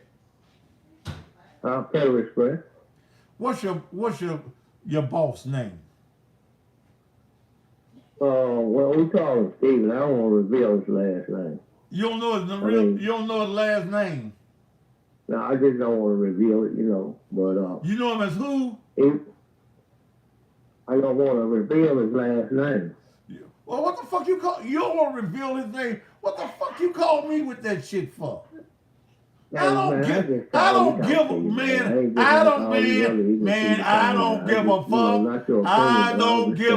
I don't give a fuck. I give zero fucks. I wasn't talking about no that shit. What the fuck you call me with that shit? Well, I just talk about all the crime that's going on. No, motherfucker, no, motherfucker, that ain't what I'm talking about. No, he should have fired your goddamn ass. Turn your goddamn little blue suit in. Turn your little blue. Because you want a man fired, man. Turn your little blue. Man, I don't give a fuck. I give zero fucks about what's going on. I'm one of your number one fans, man. You gonna wish me to get fired, man. I don't give a man. Take your ass home. Go sell some ass or something over there on the track on Lamar. Don't worry me with this bullshit. Raymond Harris. Oh, man. Your motherfucking name, Raymond Harris. Raymond, why the fuck? Raymond, why you? Nasty mouth, man. You got a nasty mouth. Yeah, I do. I'm a nasty motherfucker. I'm a nasty motherfucker. I'm a Christian, man. You ain't shit. What makes you a Christian? I'm a Christian, What makes you a Christian? But you know, I really don't like nobody cussing me out. I don't give a fuck. You call my show. Motherfucker, you call my show. What makes you a Christian? I ain't let my old lady talk to me back like that. You ain't even got no old lady. Yes, a damn lie. She ain't work now. What's her name? I get all of Mary Ann Wells. Who? I take all of that Mary Ann Wells. I take all of damn money. Mary Ann. Wait a minute. Mary Ann Wells. Mary Ann Wells. Where's she working? I take all the damn money. Mm-hmm. Where's she working? I lost my Cadillac, got a job in Federal Express. You know. They repossessed your Cadillac. Yeah, Yeah, budget, the place called Budget repossessed my car. Man, I was on a job, man, trying to do right shop cooking. They got, get my car. Budget on sales? Well, I'm not going to advertise for them. Oh, they good people. They gave me my first break. Man, look, I was they repo man. I'm go pick my check on Friday afternoon. They said repo man has got my Cadillac. Okay. Well, it looked like I ain't so good. I stopped pimping, man. You was a poor pimp then, motherfucker. You didn't even have a car note. I'm a pimp supporter, man. I can't do no pimping. I'm jumping on that metal bus. Shit. I still got my suits and my gators. Where are your suits? Still got my suits and my gators. And you ride the bus every day? Yeah. You ain't shit. I charge my phone up at the metal bus station when I get back. I got $500 saved up for a car. You know why I can buy me one of that? For $500? Cash. I got cash. Look out for me. Look out for me. You a sad excuse for a man. Well, at least I'm working. A lot of these cats out here walking the street, ain't working, ain't doing nothing. At least I got a job. I got roof over my head. I don't need cable and all that other old stuff. You ain't got no cable? What I need cable for? What I need cable for? I ain't looking at no TV. I can look at Pluto on the internet, look at all my shows on the internet, and listen to you on the internet. I don't need no TV, no cable. You ain't even got a TV. This has slides out cable. Just slides that brown box, you slide out the numbers. I ain't had cable since the 80s. Okay, well, brother. Look. Yeah, I need all that different stuff. I just got me a cell phone. I had a cell phone for 3 years. And I haven't been locked up either. Where you live at, man? Ain't nothing but a thing in a chicken wine. Where you live at, man? Whitehaven. You live in some apartments? Whitehaven. About Mount Vernon, right down the corner from Mount Vernon Church. Well, them big houses there. How you afford a house now? It was left to me. Huh? It was real to me. I ain't got to pay no tax and light bill. It was your mama's house, wasn't it? Well, it was a family member. I wasn't just doing it to my mama, because mama didn't have shit. Your mama was like you, what? Yeah. I think my little liquor and your mama too much tobacco, man. I just stand to. That's what I do. I don't bother nobody. And this is your show at nighttime. Here, once I get in, how old are you? Jack Daniels with the coffee call at night. How old are you, brother? 55. 55. 55 years old. How you know your wife? What you call your woman's name was what? Willie Ann Wells? Mary Ann Wells. I ain't no queer. You talking about Willie Ann. I said Mary Ann Wells. That's like the singer.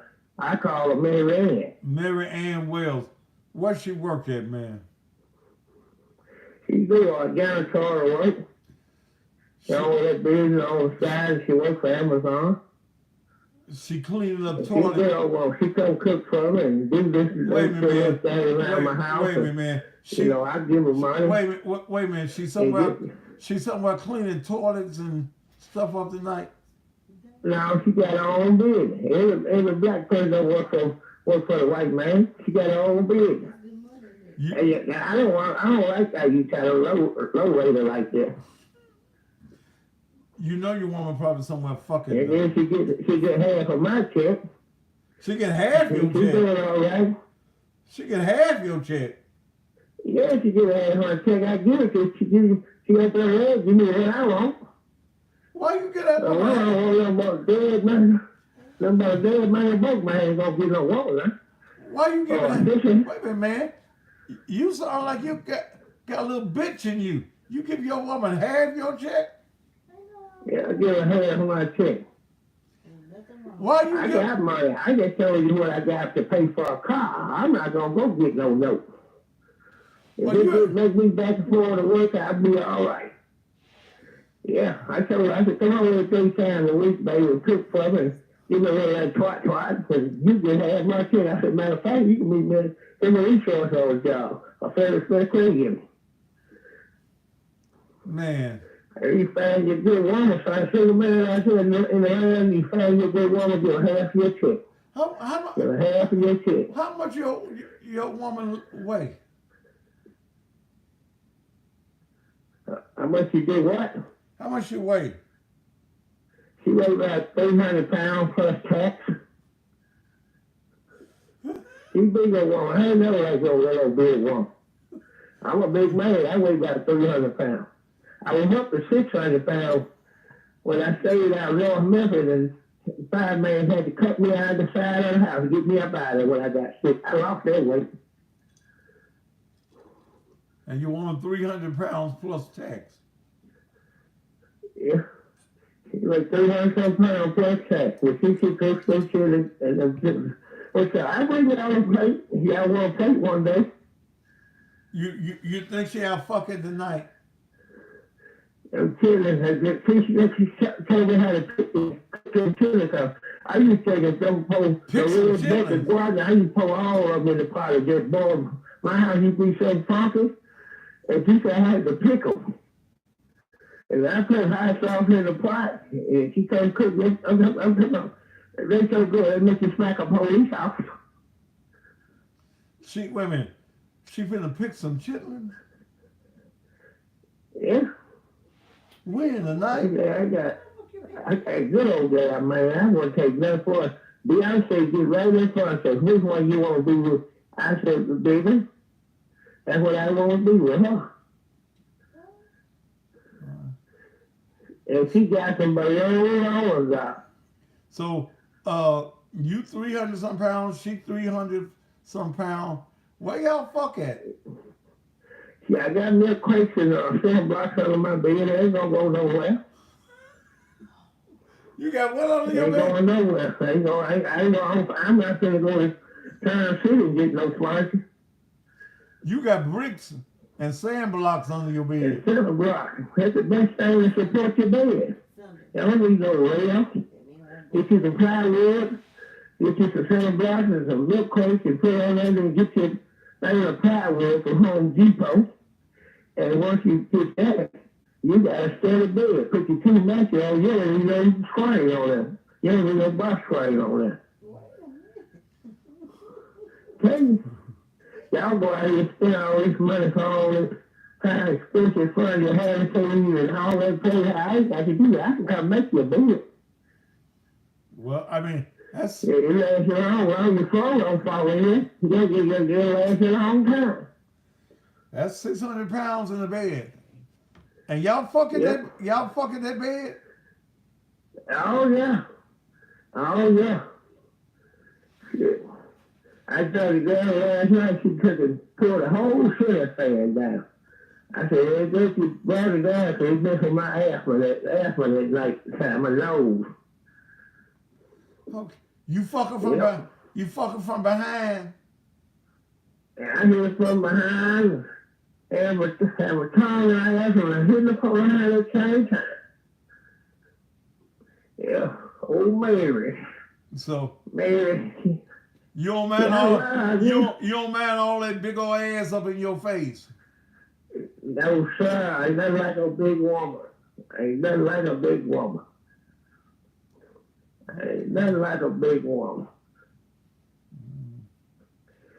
I suggest every man should have a big woman. You eat a pussy that too? Old girl with petite, think they look good and all that, ain't about nothing. Yeah. You eat that fat pussy too, don't you? Yes, sir. And when she come on, I eat. It don't make no difference. I drink red Kool-Aid, might as well. Wait a minute. Yes, sir. That's love. Wait a minute. That's love. Wait a minute. Wait a minute. What does red Kool-Aid got to do with eating your woman's pussy? He said he eat her when she come on. You eat her when she on her period? That what he just said. Oh my Lord. That what he said? Hello? Yeah, he Don't leave me now. Yeah, that's what it said. Raymond! Jesus. Raymond! Raymond, she must came home.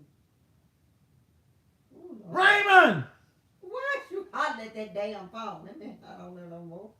Raymond! Well, that's why she crazy. She crazy. Raymond! Baby Raymond ain't there. Raymond said he eat it when it come on. Yeah, Lord Jesus. Raymond! He knew when to exit. He left y'all with a He's clip. still on the phone. Well, he might be on mute. Ask him, is he on mute? No. Raymond! Tell him he on mute if he talking, baby. Raymond! Okay, man. Shit.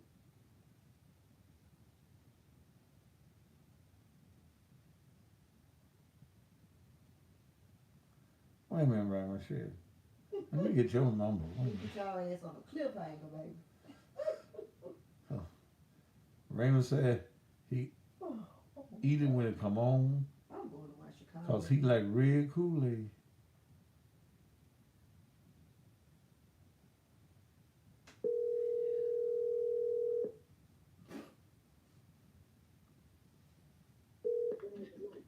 Hello. Raymond? Yeah, I kept saying hello, and next thing you know, you weren't saying nothing. Yes, I did. Raymond, let me ask you something. Did you say you eat your woman when she come on a period? Yeah. Ooh, Lord. What's the difference? You eat steak, right? Yeah, I like my You like your steak medium well. Yeah. What's the difference in, if you're going to eat a raw steak, you might well go bite a cow. What's different? My steak don't have a little red in it. At least it comes from a human, not a cow. If she have it on a period, Raymond, you gonna still eat it? When she first come on, that's when I eat it. Oh. When she first come on. How it tastes, Raymond? When she first come on, that's what I eat it. I suggest everybody. If you want your nose wide open, you want your nose wide open, just go down on when she come on. Oh, Lord. He not. Oh, Jesus. Baby. That's called vampire love there.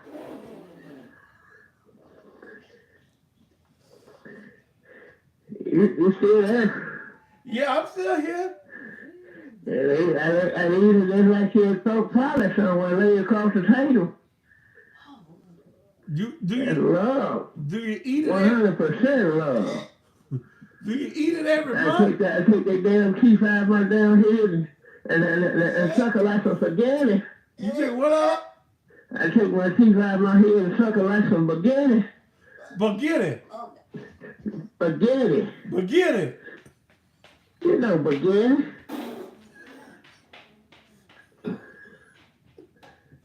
You take your teeth out. And suck it like some spaghetti. Some spaghetti.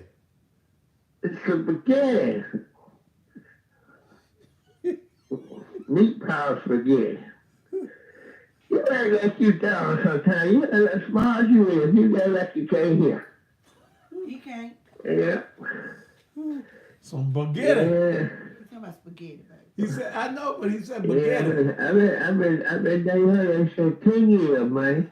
You been eating a period for 10 years? 10 years.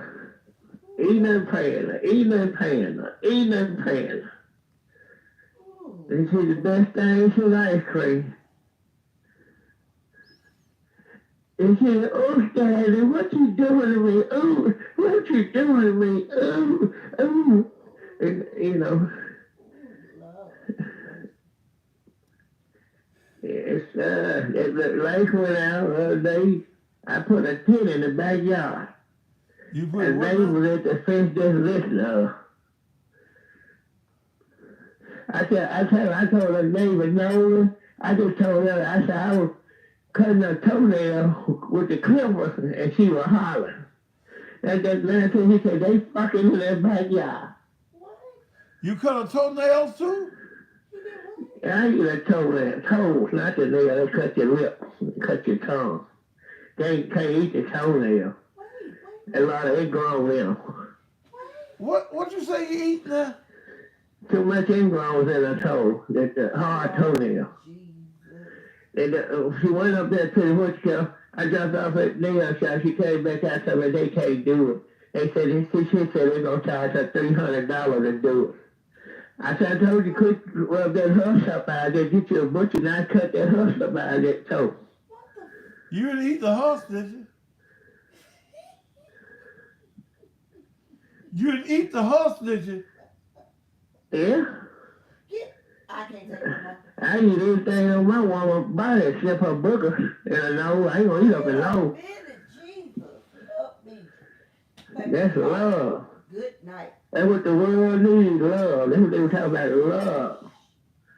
Ooh. She told me she ain't going nowhere. I don't even want dinner no more. Yes, sir. You got you some education tonight, didn't you? That's my game. Don't copyright it. I'll forever tell you. Never duplicate it. He ain't gonna copy it, don't Hey. worry. All right, Raymond Harris. I know on your line now. Raymond, when I get you on the phone, I'm going here to eat my dinner too. I don't know how. Well, don't imitate me. I'm one of a kind. I ain't gonna imitate you, brother. Don't imitate me. Do you eat her ass too? Well, I'm gonna get you another call, and I'm gonna call back sometime when you be on the air. Okay, Raymond, you call back another time, I called earlier today. Somebody, a young punk was talking crazy. I would just like to take a bottle of grease and rub across these heel-toe boots and kick it in his ass. Who? That little young broke punk. Who? Just called your station talking and cussing and stuff. Yeah.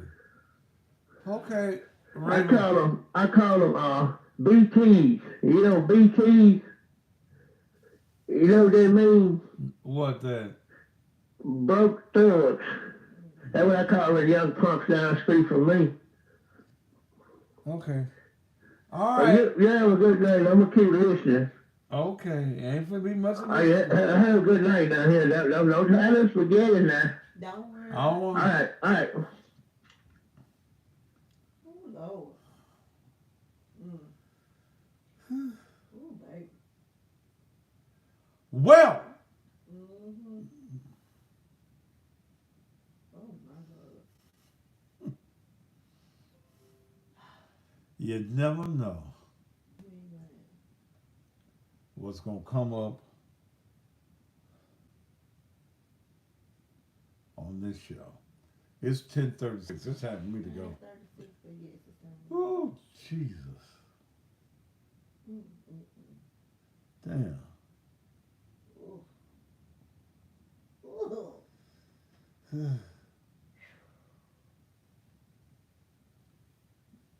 But you'd be surprised at the number of men that will eat you on your period.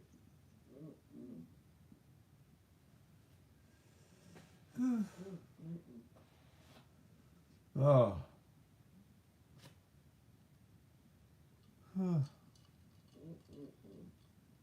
But we're going to have to watch at least one episode of Chicago PD before we eat. I gotta go ahead and do my music in the morning. From the morning anyway, ain't gonna take me long. Woo! Lord have mercy. No, G-Money, he ain't up where he could go in. Nope. Vampire Love. Don't make me do no show, Raymond, on that Vampire Love. You remember Blackula? You too old, you too young to remember Blackula. Shit.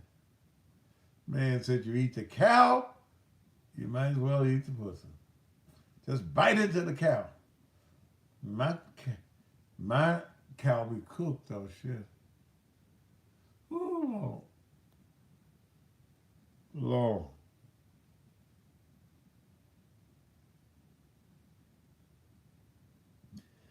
Cookie Drake. Is this a Cookie Blake I know that's in the politics? Kansas Street. Mm.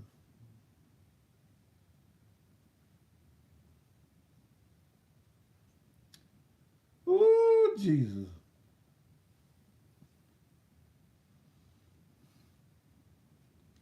Raymond Harris.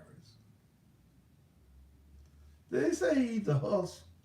Yes. Baby, stop repeating them. Cookie Drake, the liquor store on Kansas Street.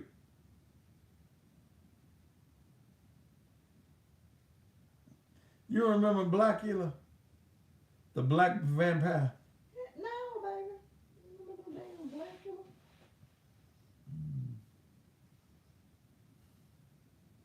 What the man said?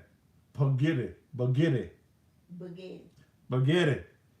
That's country talk.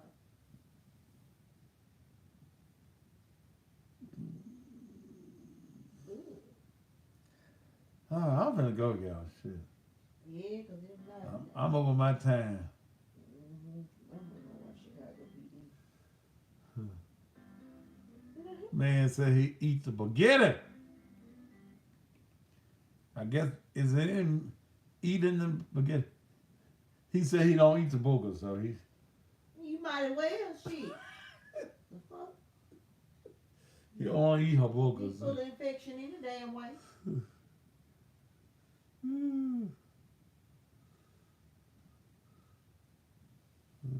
So he take his teeth out and suck the spaghetti.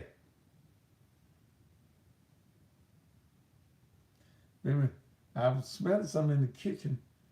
Is it, you still cooking? I'm done. What'd you cook? Some food. I ain't cook no spaghetti.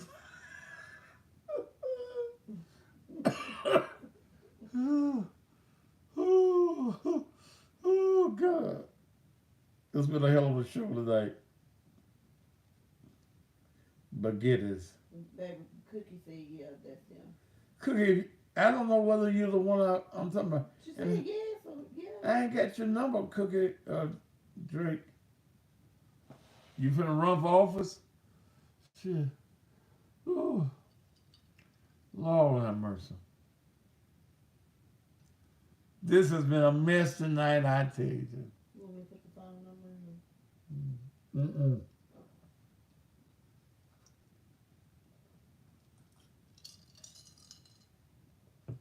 Like, do you cook baguettes?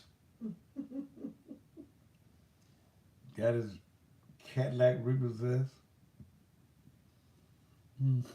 Now he ride the bus, give his woman half the check. Fool ass. What man gives half his check to a woman? What's wrong with it? You won't never get half my I don't get no check though, do I?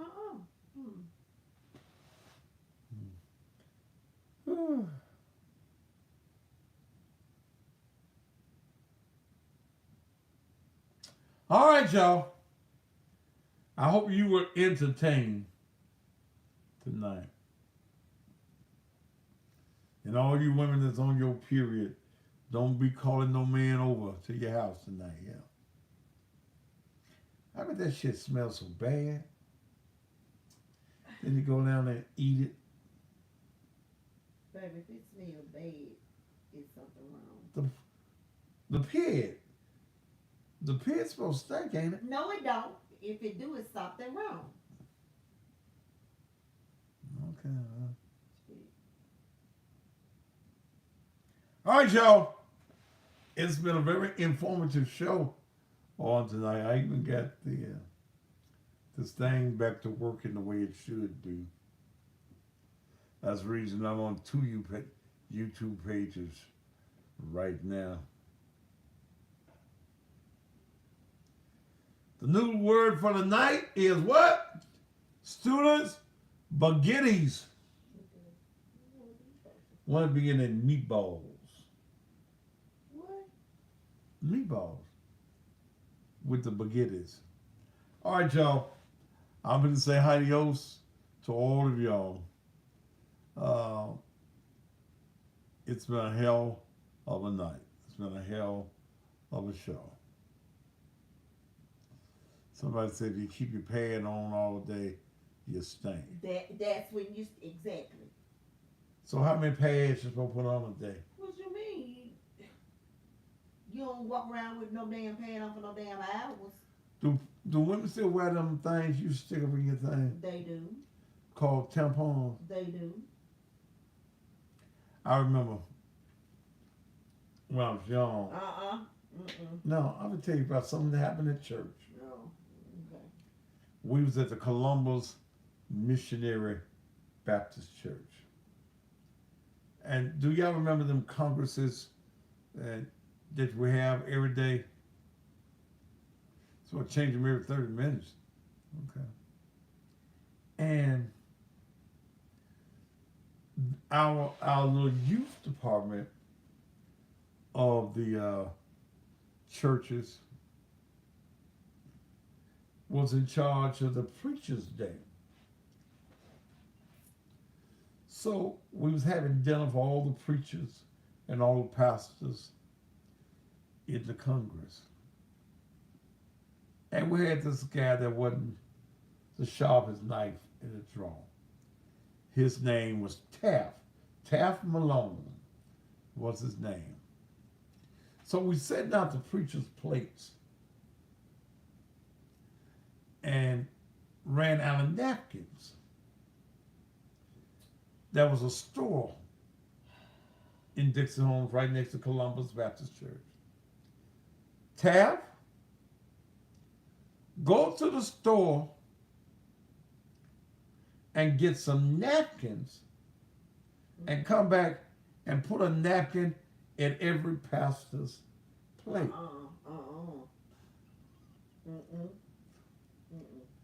Taft went to the store and got a great big box of napkins. Taft come back, I got them. That's okay.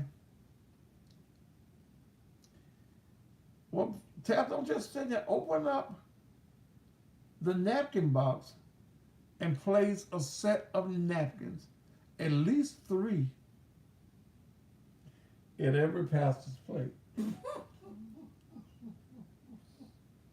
I remember it like it was yesterday. Taft opened up the box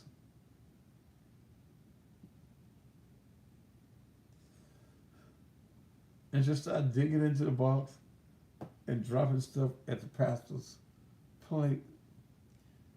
And the room went silent. You couldn't hear a fork or a spoon.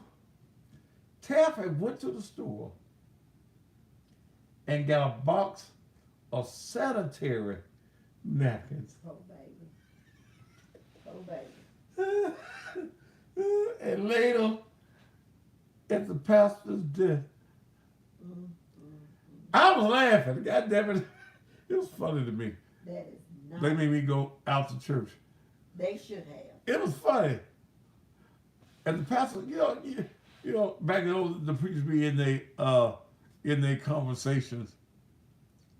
The law of this and yada yada. That motherfucker looked down. One pastor said, "What the fuck is this?" See that? That's what it is. I gotta go, y'all. Bye, y'all. See y'all. What you say? Bless his heart. Taft, last time I heard from Taft, I haven't seen him in years now. He was on crack and stuff. Still remember over there at the Baby, come on. what? You ready for me to call? Yes. Okay. My wife calling me. All right, y'all. Thank y'all here. Good night, y'all here. Y'all be good tomorrow here. And y'all have a good day. Bless the Lord. I'll see you tomorrow.